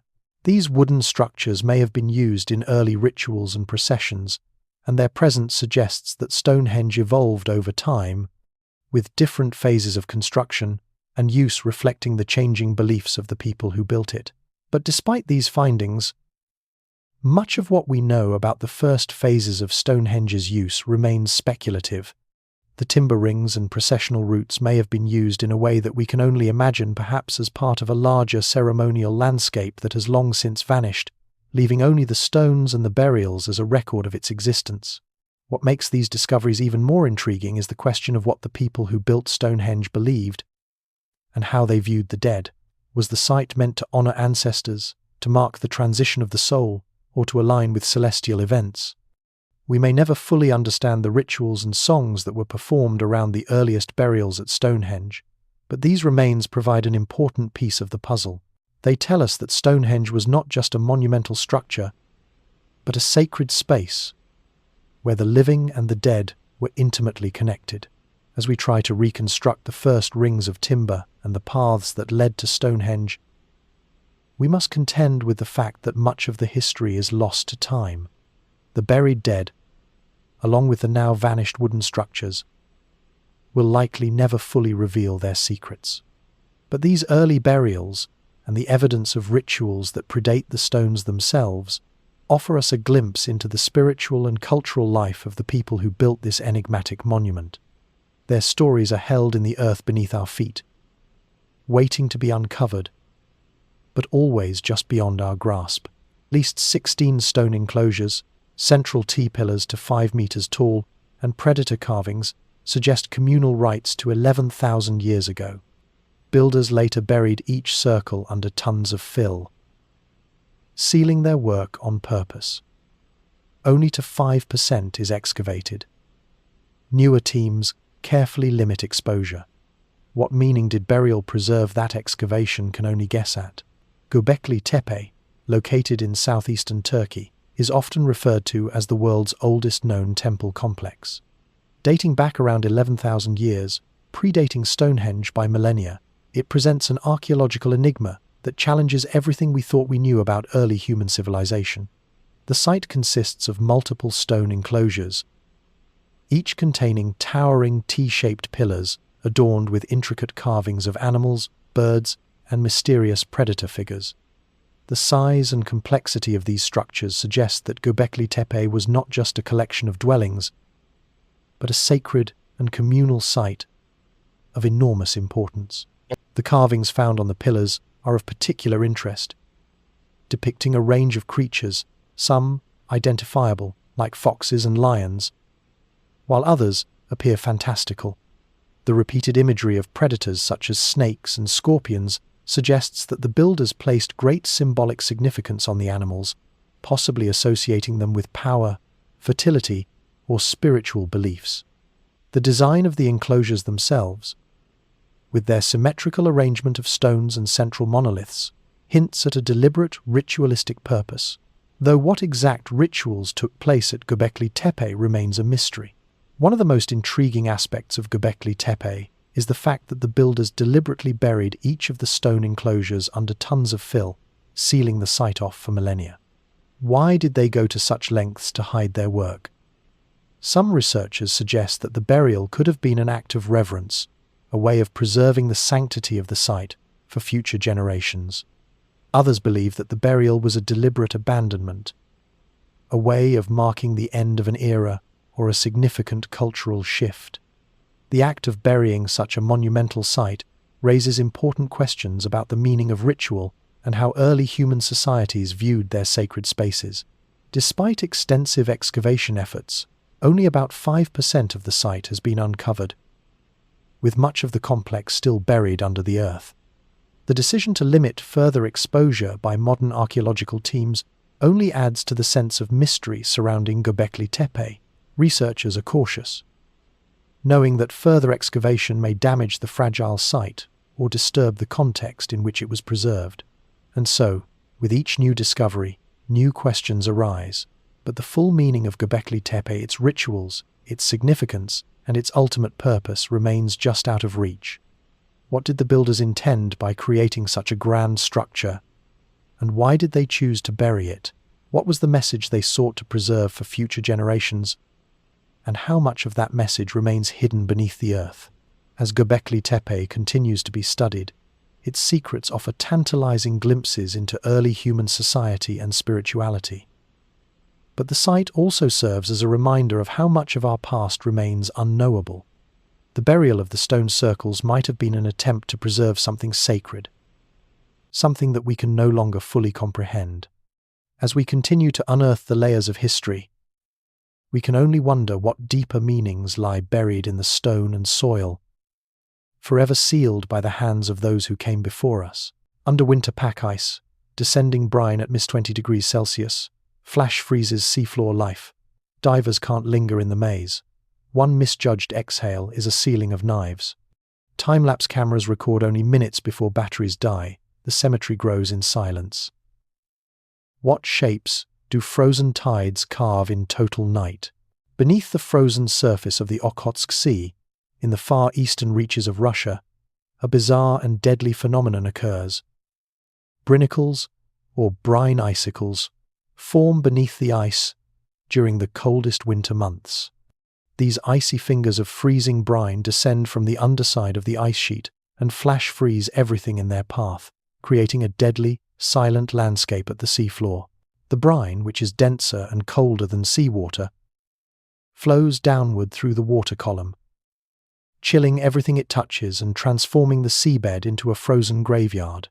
Brinicles form when super cold, saline water from the ice sheet begins to sink into the surrounding seawater, causing the water to freeze almost instantly upon contact with the sea floor. As the brine descends, it creates a kind of icy funnel that slowly expands, freezing marine life in its path. Tiny creatures like shrimp, mollusks, and other benthic organisms are quickly immobilized by the descending brine, encased in ice before they can react. It's as though the sea itself is slowly freezing, turning the once bustling seabed into a frozen tomb. The formation of brinicles is a spectacle of nature, one that only a few have ever witnessed firsthand. The conditions for studying this phenomenon are extreme. The freezing temperatures, the hazardous ice conditions, and the short time window for observation make it nearly impossible to explore the brinicle formations in real time. Divers are limited to brief forays into the icy depths, where even a single miscalculation could result in a fatal encounter with the sharp, deadly brine that coats everything it touches. A misjudged exhale in these conditions could cause instant harm, as bubbles of air freeze into sharp, dangerous spikes that could puncture equipment or harm the diver. Time-lapse cameras set up on the seabed capture a fleeting glimpse of this cold phenomenon, but the batteries that power these cameras last only a short while before the freezing conditions drain them. In the span of hours, a once vibrant sea floor can turn into a barren, ice-covered wasteland. The brinicles, like slow-moving fingers of death, carve through the ocean floor, creating patterns that are both haunting and beautiful. But as quickly as they appear, they disappear, leaving behind a landscape that's permanently altered by the icy touch of the brine. The Okhotsk Sea is not a place for casual exploration, and yet the brinicles continue to form year after year, creating a hidden, frozen world far beneath the ice. As scientists continue to study the process of brinicle formation and the effects of this phenomenon on marine life, the true extent of its reach remains a mystery. What impact do brinicles have on the ecosystem of the Okhotsk Sea, and how do they affect the creatures that live there? Are there life forms that have adapted to survive in this freezing, inhospitable environment? Or does the brinicle create a natural barrier that isolates life below?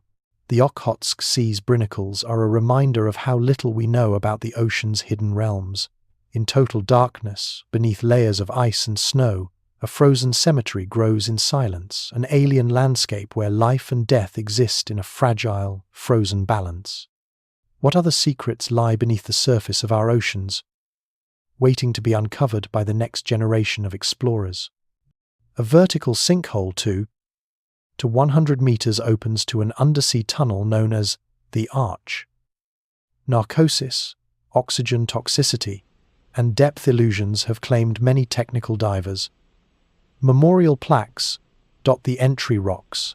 Even experts respect the invisible line at 60 meters. Beyond, the light looks like safety. What is more dangerous than a beautiful exit? The Blue Hole of Dahab, located off the coast of Egypt's Sinai Peninsula, is both a natural marvel and a deadly trap.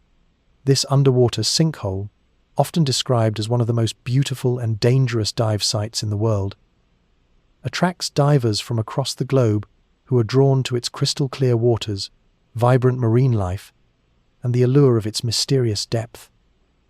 At first glance, the Blue Hole seems to offer a perfect dive experience, an inviting gateway to the wonders of the Red Sea. But beneath the surface, the Blue Hole holds a darker secret, one that has claimed the lives of many divers over the years.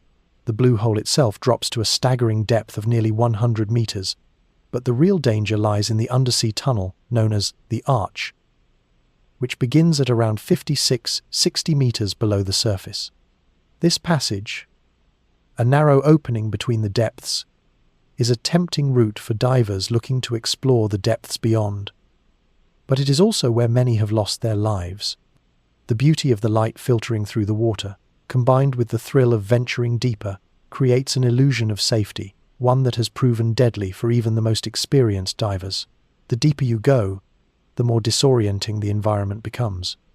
Narcosis, a condition caused by the increasing pressure of nitrogen in a diver's blood, sets in as depth increases, clouding judgment and impairing decision-making. This, combined with oxygen toxicity, a dangerous condition caused by breathing high levels of oxygen at depths, creates a deadly cocktail that can overwhelm even the most prepared. The Blue Hole's notorious reputation is partly due to the invisible line that divers encounter at around 60 meters, a depth at which the pressures and risks become especially acute. For technical divers, This line represents the point beyond which it becomes incredibly difficult to safely navigate, and many divers have crossed it, only to become disoriented, lose track of time, or experience narcosis-induced tunnel vision.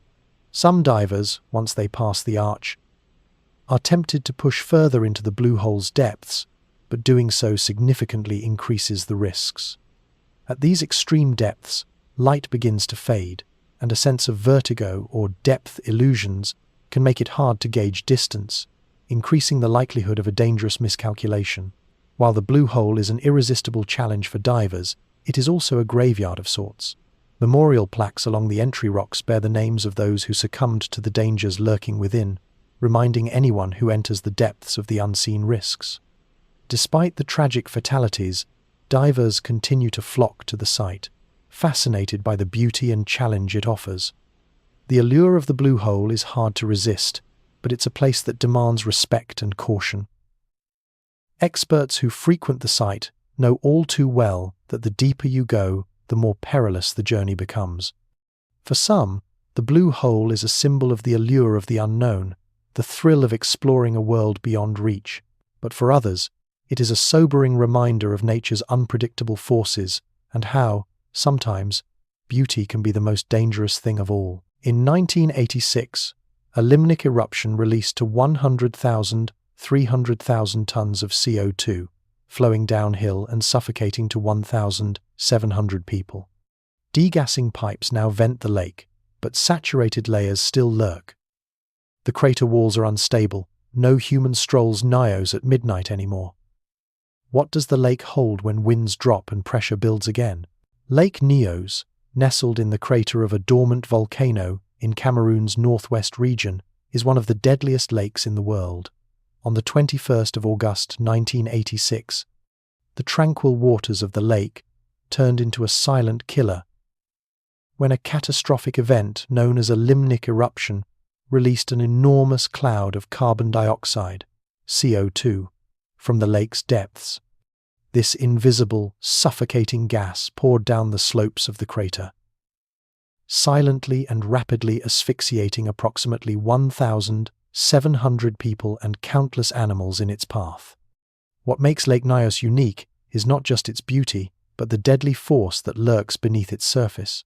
The cause of the 1986 eruption was the sudden release of a large amount of CO2 from the deep, where the gas had been accumulating for centuries. Under the pressure of the water, the gas had remained dissolved at the bottom of the lake. But a disturbance, possibly a landslide, volcanic activity, or a shift in temperature, caused the CO2 to suddenly bubble up. Once the gas was released, it formed a dense cloud that flowed downhill, suffocating everything in its wake. The eruption was silent, swift, and unexpected, and it is believed that the victims were unable to detect the danger before it was too late.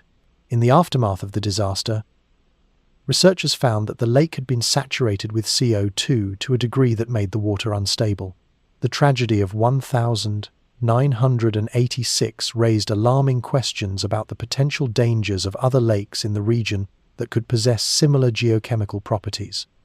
As a result, scientists began to focus on understanding how to prevent future eruptions by venting CO2 from lakes like Nyos. Over the years, degassing pipes have been installed in Lake Nyos to slowly release the gas and prevent the buildup of pressure. These pipes work by releasing the CO2 in a controlled manner, preventing another catastrophic eruption. But while the pipes have helped, the danger is far from over. The gas layers in Lake Nyos remain, hovering beneath the surface. The stratification of the lake means that CO2 can still accumulate in deep layers, particularly during periods of calm weather. When the wind doesn't stir the lake and the water becomes still, the gas can remain trapped in the lower depths. Under the right conditions, a sudden release could still occur, especially if the lake's physical environment shifts. This lingering danger makes the lake a haunting reminder of how nature can hold deadly forces hidden just below the surface. The crater walls around Lake Nyos are also unstable, and they continue to pose a threat to both the local population and the surrounding ecosystem. Landslides or shifts in the volcanic activity could destabilize the area further, leading to the potential release of CO2 from the lake's depths. Despite these efforts, there is no guarantee that Lake Nyos will remain a silent, deadly reservoir forever. For now, the region is closely monitored. But there is still a sense of unease. The eruption of 1986 may have passed. But the question of when or if it will happen again lingers. What is hidden in the depths of Lake Nyos? What is the lake still holding back, waiting for a time when the wind drops, the pressure rises, and once again, the lake becomes a breathless, silent killer?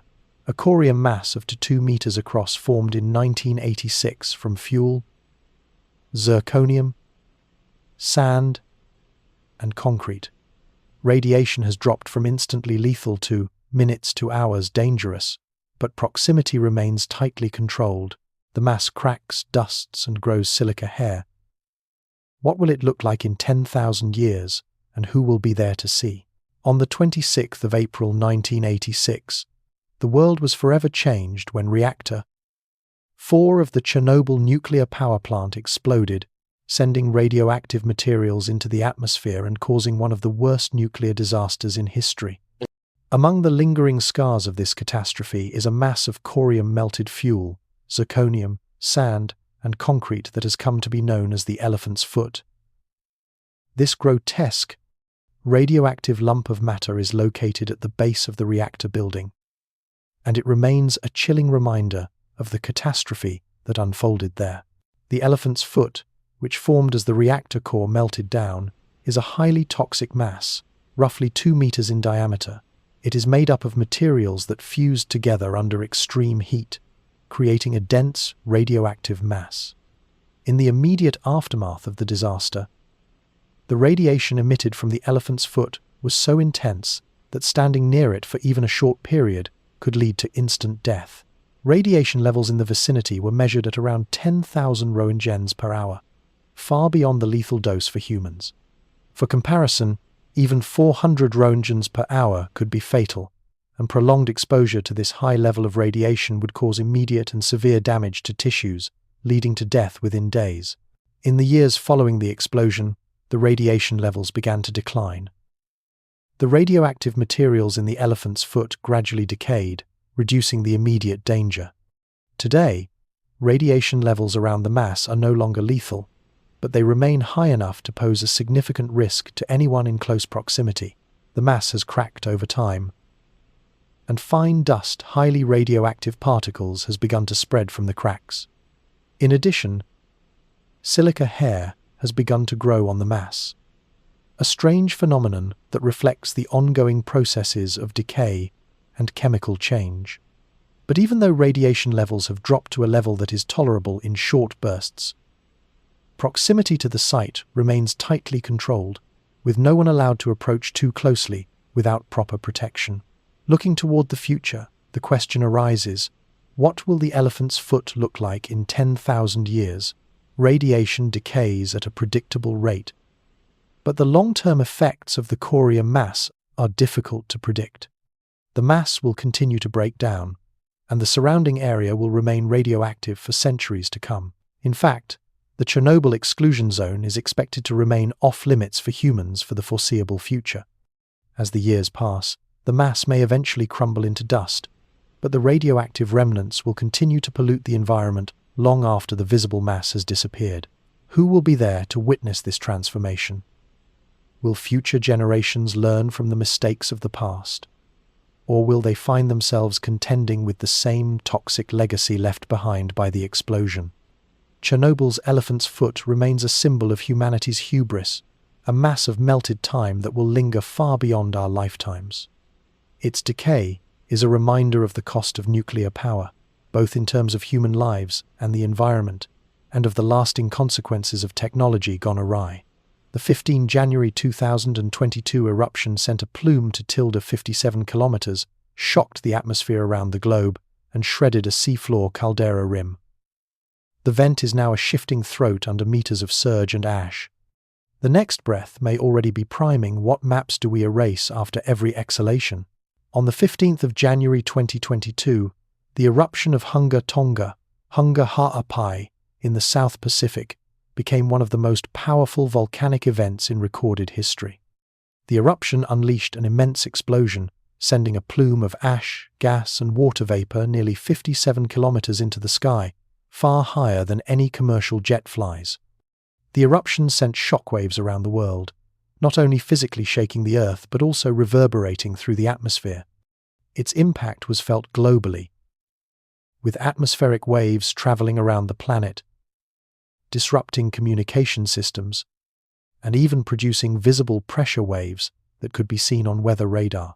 This event, while spectacular, also revealed just how much is still unknown about the behavior of volcanoes and their capacity to affect the planet's atmosphere. The eruption devastated the small island nation of Tonga, causing widespread damage and loss of life. But it also left a trail of destruction in its wake that extends far beyond the immediate area of the eruption. The eruption created a massive crater on the sea floor, as the caldera rim was violently torn apart, altering the geography of the region. In the wake of the eruption, scientists have closely studied the event, attempting to understand its long-term effects on the atmosphere, the climate, and even global weather patterns. One of the most striking aspects of the eruption was the volume of water vapor it released into the stratosphere. This water vapor has the potential to affect the Earth's climate, influencing weather systems and possibly contributing to future weather anomalies.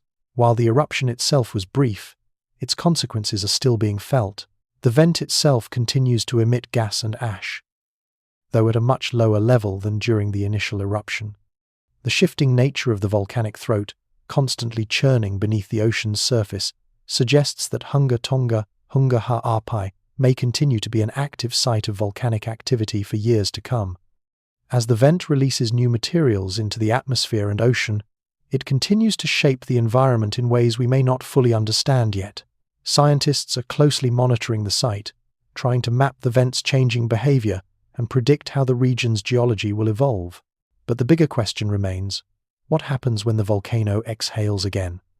The eruption of Hunga Tonga, Hunga Ha'apai, showed us how volcanic events can rewrite the sky, altering the atmospheric layers and influencing the climate in ways that extend far beyond the immediate area. The event's lasting effects will be felt for years to come, especially as the vent continues to shift and release materials into the atmosphere. What maps will we need to redraw as the planet reacts to these eruptions? And how will the next volcanic event shape the world in ways we cannot yet predict? As the vent continues to release its power, the world waits to see what the next eruption will bring.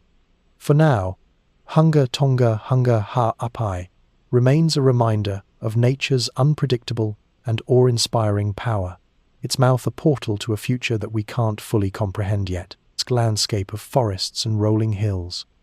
Yet, there is an undeniable air of secrecy that hangs over the settlement, one that is deeply tied to the looming presence of Mount Yamantau.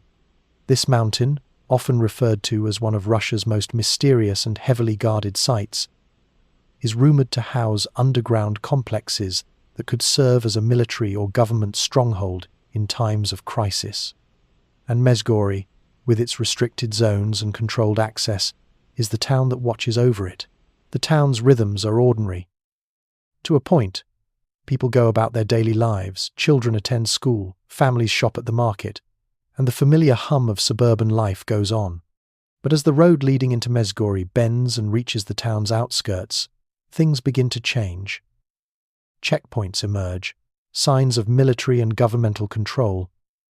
Their presence felt, but not fully explained. These restrictions are nothing overt. There are no dramatic displays of military power, but they are a reminder that this is a town unlike any other.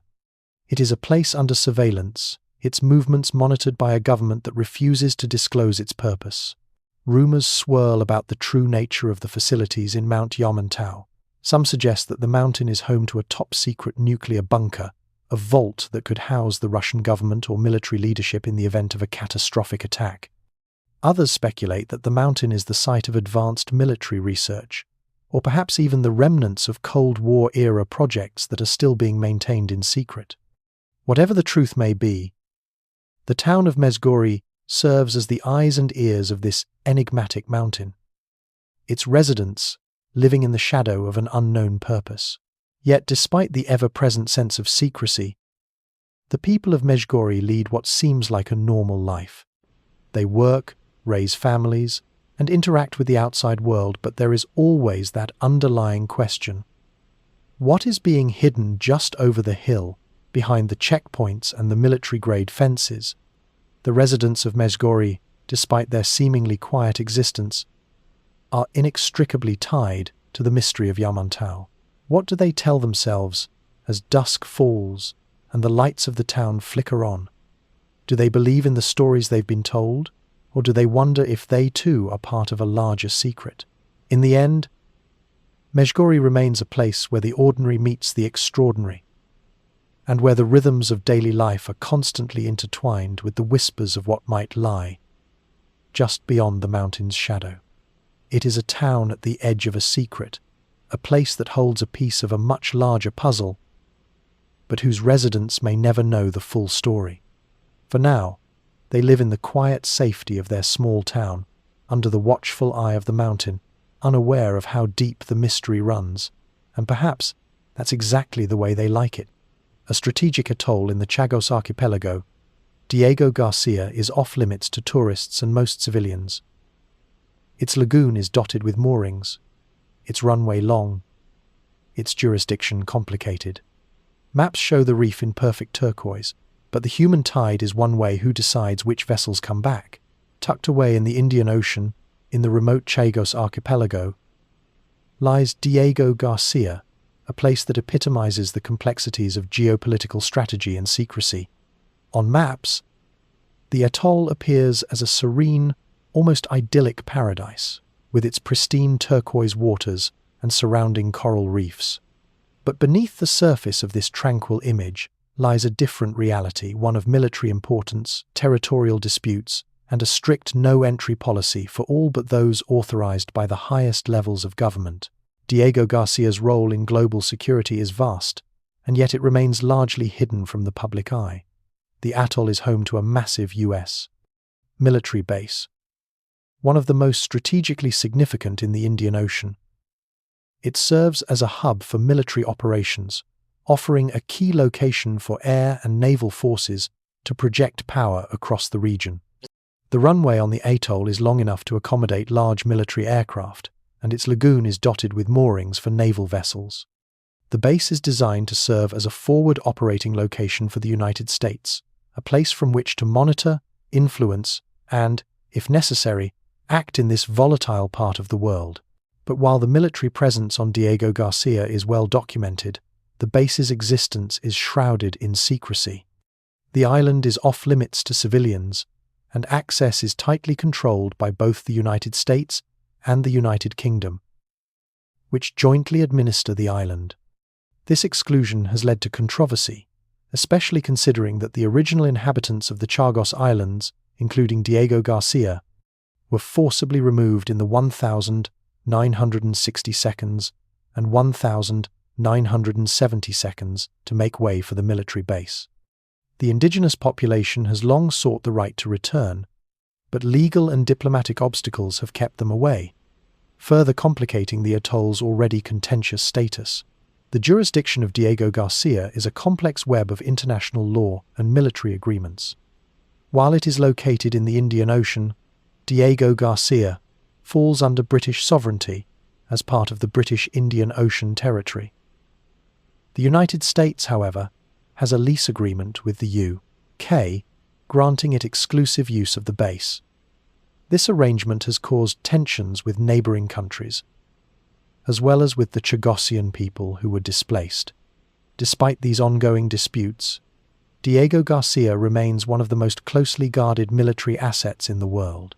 While the atoll's military importance is clear, the human presence on the island is tightly controlled. The base operates with minimal civilian interaction, and those who do visit must be authorized by military authorities. The one-way human tide that flows into Diego Garcia is mirrored by the tight regulations that govern access to the island, with few being allowed to leave once they've arrived. For those who are granted access, Diego Garcia presents an eerie, almost surreal experience where the outside world seems distant and unreachable, and the geopolitical currents that swirl around the island are felt but never fully understood. The island's remote location, coupled with its military significance, means that Diego Garcia remains largely hidden from public view. Yet, despite its isolation, it plays a crucial role in the global balance of power. The atoll is a microcosm of how geography, strategy, and secrecy can combine to create a space that is both geographically remote and geopolitically central. While maps may show Diego Garcia as an idyllic paradise, the truth is far more complex, and only those granted access can truly understand the significance of this hidden place.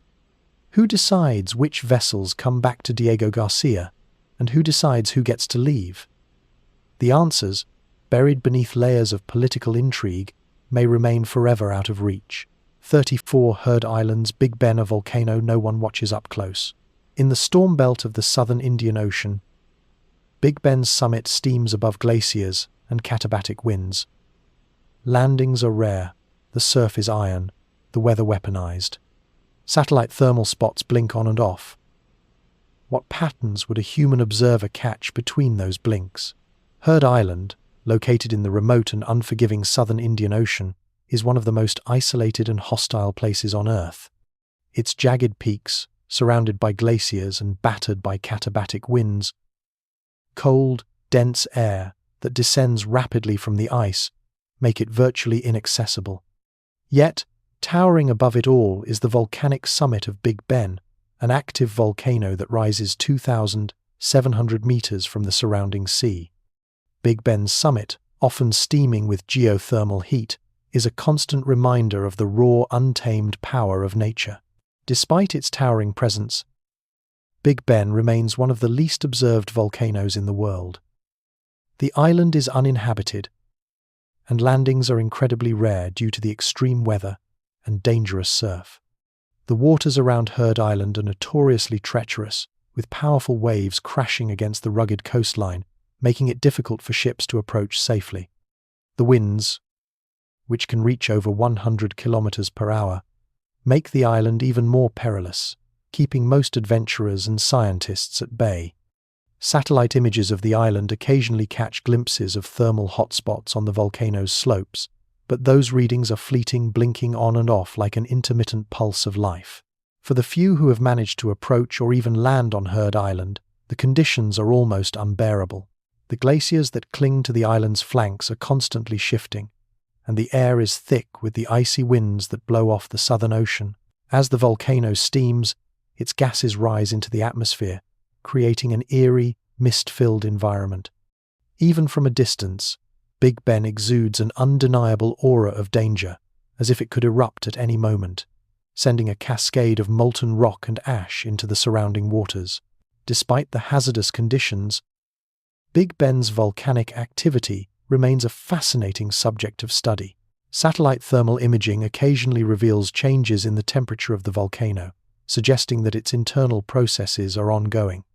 But, because of the island's remote location and dangerous conditions, no human has been able to observe its eruption up close, leaving scientists to rely on satellite data to piece together the patterns of the volcano's activity. What does Big Ben's ever-changing heat signature mean? What patterns could a human observer catch if they were able to observe it for more than just a fleeting moment? The answers remain unknown as the volcano continues to watch over an uninhabited island, its true nature veiled by the storm belt that surrounds it. The question remains, what would it take for someone to finally observe Big Ben up close? What dangers must be overcome to unlock the secrets of this volcanic giant? And what would it reveal about the Earth's inner workings if we could get there? For now, Big Ben remains as elusive and mysterious as the island it calls home, its heat occasionally glimpsed, but its power untouchable. Known as Rotamerwa Nua, the lake's sacred status and extreme clarity, visibility to 70-80 meters, keep swimmers out. Only scientific samples and traditional guardians approach. The outflow sings over ancient greywacke. If you broke the surface, what would you be erasing? Nestled deep within New Zealand's South Island lies Blue Lake, also known by its Māori name Rotomaya Wenua, a serene and sacred body of water famed for its extraordinary clarity. With visibility reaching an astonishing 70-80 meters, it is considered one of the clearest lakes in the world. The lake, which sits in a protected alpine environment, is so pristine that it has been declared sacred by the local Māori tribes, and as such, it is off-limits to the general public. Only those with permission, typically scientific researchers or traditional Māori guardians, are allowed to approach its shores and study its waters. For those fortunate enough to catch a glimpse of the lake, the experience is awe-inspiring. The water is an almost ethereal shade of blue, so clear that the bottom of the lake appears to be suspended in mid-air. The clarity of the water is the result of a combination of factors, including the lake's location in an isolated area, the absence of pollutants, and the filtering action of the surrounding mountain ranges. This rare purity makes Blue Lake a unique environmental resource, a natural treasure that has been carefully preserved for generations.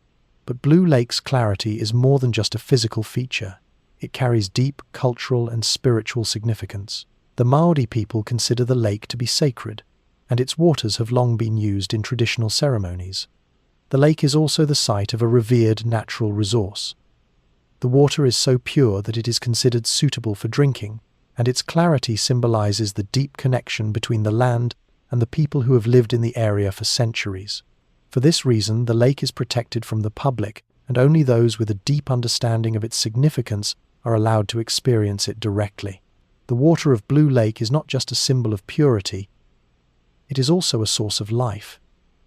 The outflow from the lake travels over ancient greywacke rock, creating a soothing melodic sound as it moves down the mountain. This natural symphony is a reminder of the forces of nature that shape and sustain the environment.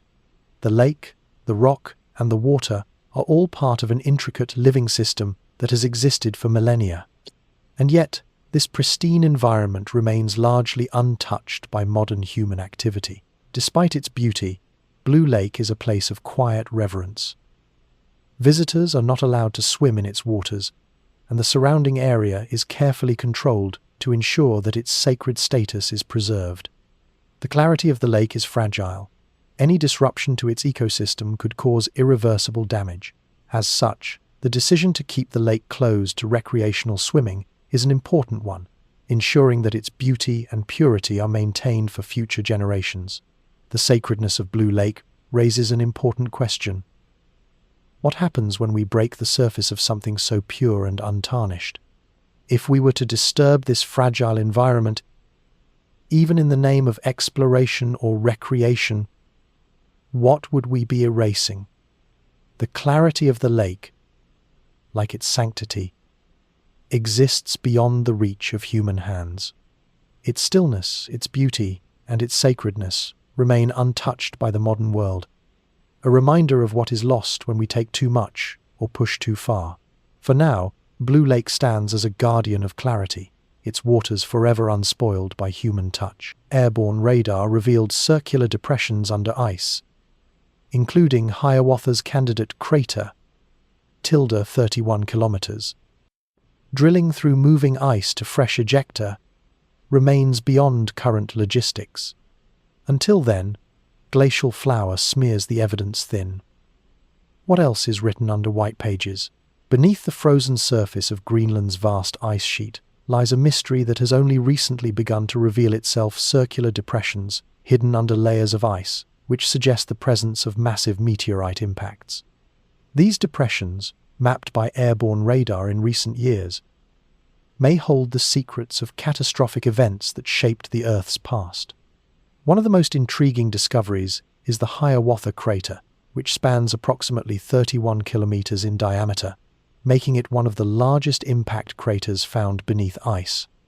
But the true story of these ghostly circles remains a tantalizing enigma waiting to be uncovered. Hiawatha's crater is believed to have been formed by a meteorite impact, one that occurred around 12,000 years ago at the tail end of the last ice age. The crater lies beneath Greenland's massive ice sheet, and the evidence of the impact is largely hidden from view. While radar scans have detected the shape of the crater, the true nature of the impact and its consequences remain a mystery. This is partly due to the immense difficulty of reaching the site. The moving ice sheet, which shifts and slides across the land, creates a constantly changing landscape, making it incredibly challenging to drill through and obtain fresh samples of the impact's ejecta, the debris left behind by the meteorite.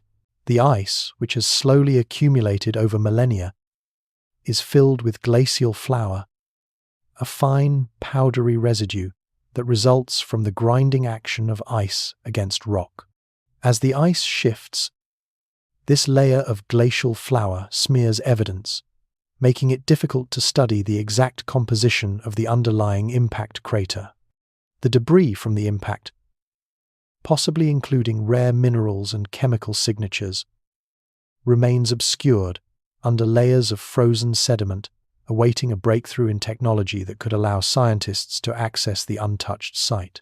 Until that breakthrough comes, scientists can only hypothesize about the event that created the crater. Did the impact contribute to a sudden climatic shift, possibly influencing the extinction of large prehistoric mammals or the end of the Ice Age? Or was it a more localized event, causing changes to the region's geology and ecosystems? The crater, while captivating in its scale, holds an even deeper question. What other impact sites might lie buried beneath Greenland's ice?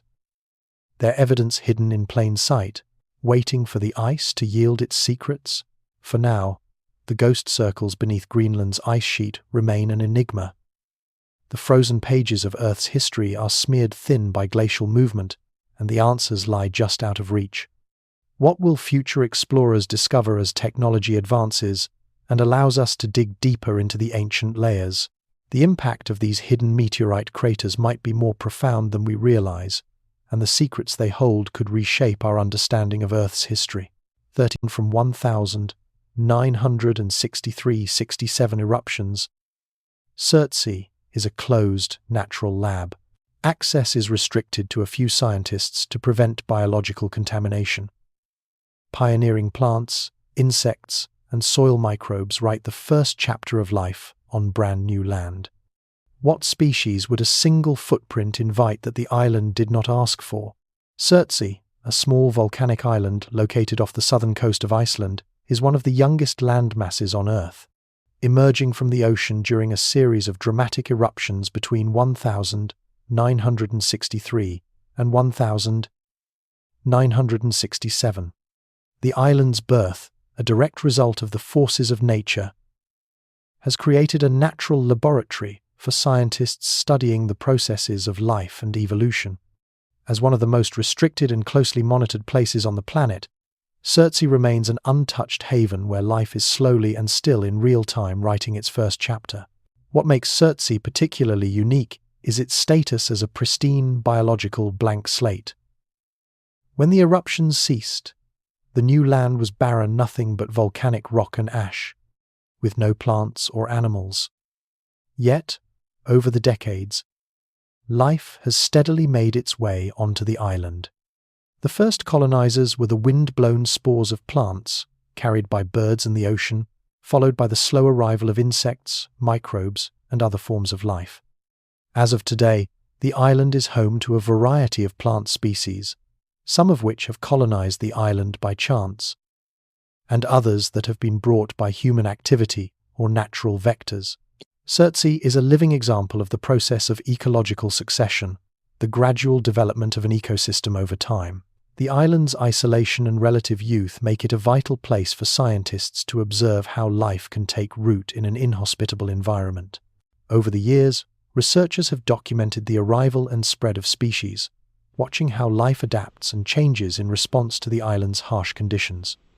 The first plants to colonize the island were hardy species that could survive the exposed rocky terrain. Over time, more complex species followed, each carving a unique niche in the evolving ecosystem. However, Surtsey is not just a site of ecological interest. It is also a place of strict preservation.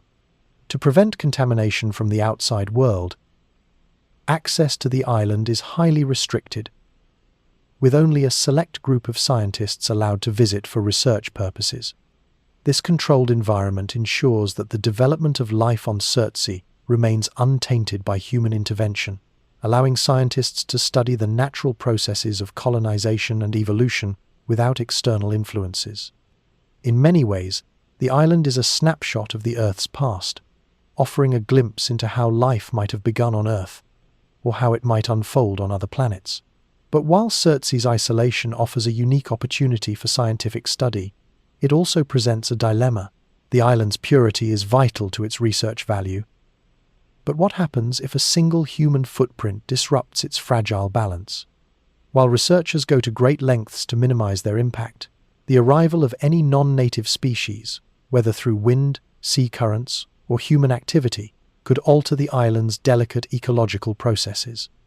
A single, unwelcome species could disrupt the entire system, causing irreversible changes. In this sense, Surtsey is not just a place of scientific inquiry, but also a symbol of the delicate balance between nature and humanity. What would happen if life on Surtsey were allowed to continue unchecked? What species would the island invite, and which ones would it reject? As scientists continue to observe the island's transformation, one thing is clear. Surtsey remains a living, breathing experiment, a place where nature is writing its own story, and where humans must tread carefully to avoid erasing the very history they seek to understand.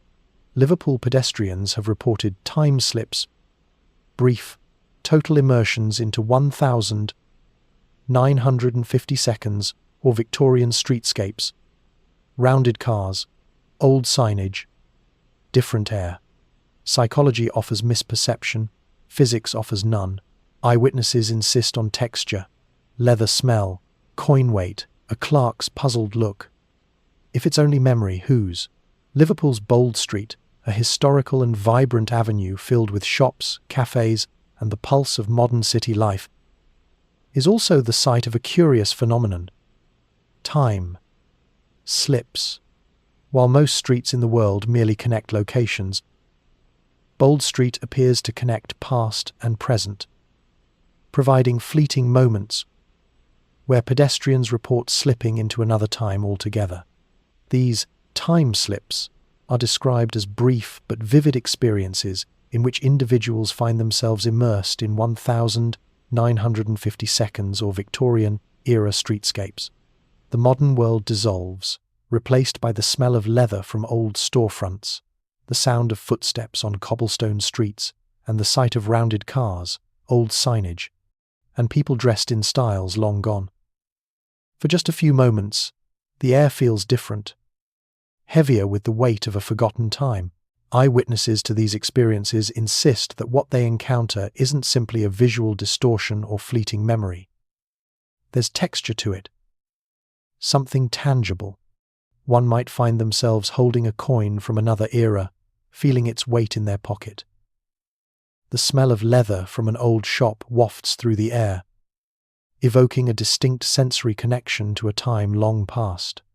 The people they encounter are equally real, not figments of imagination, but perfectly ordinary individuals who respond to their presence, offering puzzled looks as if they, too, are caught between two worlds. It's this level of sensory engagement, both visceral and vivid, that distinguishes the time slip from mere misperception. The sensation of stepping back in time is not confined to just fleeting sights, but stretches across senses and touches the very essence of the moment. Psychologists often point to misperception, memory bias, or an overload of sensory information as possible explanations for such experiences. They suggest that time slips may occur when the brain's normal sensory filtering process is disrupted, causing a momentary merging of present and past. However, these explanations fail to address the consistency with which these time slips occur. People across different times report the same details: the rounded cars, the familiar feel of an older era, the specific scent in the air. Could this consistency point to something more than simple misperception? Could there be a deeper reason why so many people experience the same time shifts? And what does that tell us about the nature of time and memory? From a scientific perspective, time slips remain an enigma. Physics offers no evidence to support the possibility of time travel or shifting between different temporal realities. Time, as we understand it, is linear, and the laws of nature forbid the kind of spontaneous shifts reported by those who experience these phenomena. Yet, despite the lack of physical explanation, the experiences continue to be reported, leaving behind questions that science is unable to answer. Could the key to understanding these time slips lie in the realm of collective memory or parallel timelines, where distant echoes of the past momentarily break through the fabric of time?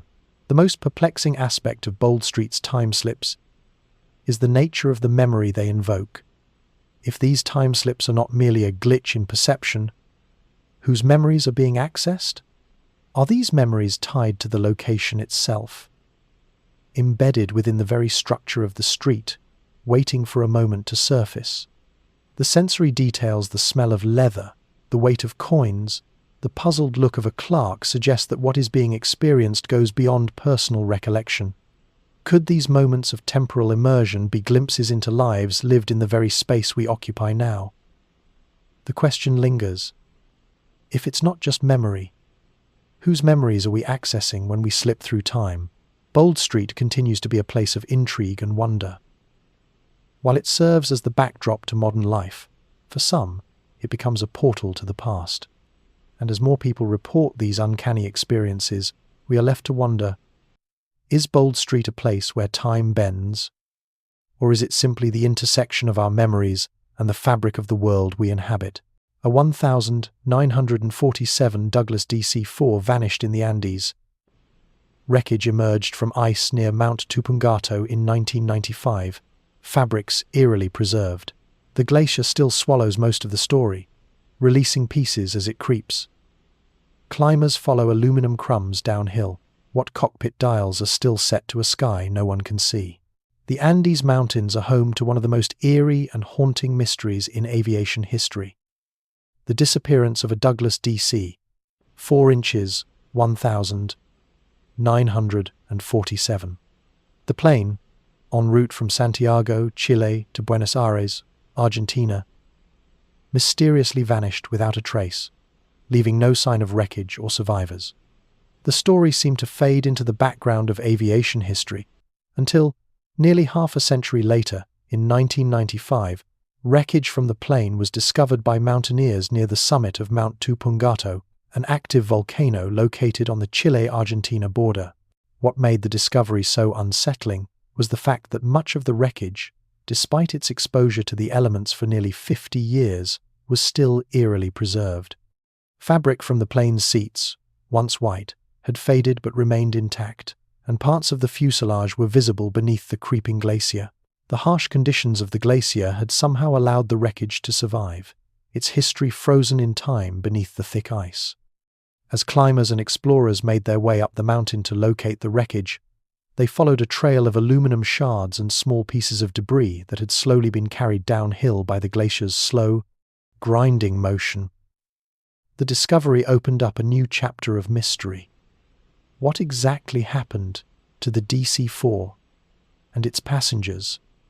And why had the wreckage remained hidden for so long?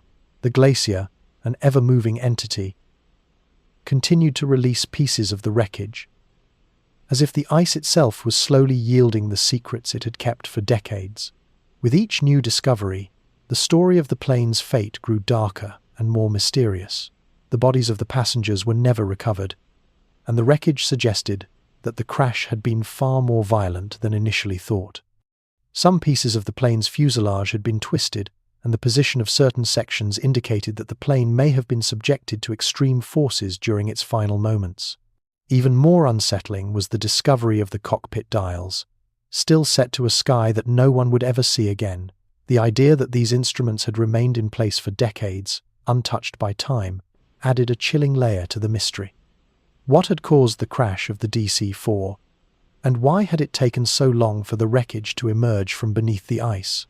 Was it simply the inevitable consequence of a plane falling victim to the unforgiving terrain of the Andes, or was there something more sinister at play? For now, the true story of the DC-4's final moments remains shrouded in mystery. The wreckage, still trapped in the glacier, continues to offer only pieces of the puzzle, tiny fragments that hint at the violent end of a plane that disappeared without a trace so many years ago.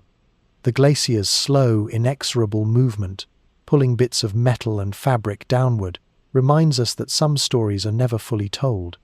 The wreckage that remains buried in the ice may eventually reveal more answers, but the questions it raises about what happened that day in 1947 and the fates of the people aboard may never be fully answered. Legend tells of a 1955 DC-4 that reappeared in 1992 over Caracas, spoke on the radio, then lifted away, leaving only paper scraps and confusion. Records conflict, skeptics see folklore stitched from multiple incidents. Yet the radio voice lingers in retellings if it didn't land. Why do so many remember the wheels hiss? In the summer of 1955, Flight 914, a DC-4 aircraft, left New York City for a routine flight to Miami, carrying 57 passengers and crew. But somewhere during the journey, the plane vanished without a trace. Despite an extensive search, no wreckage was ever found.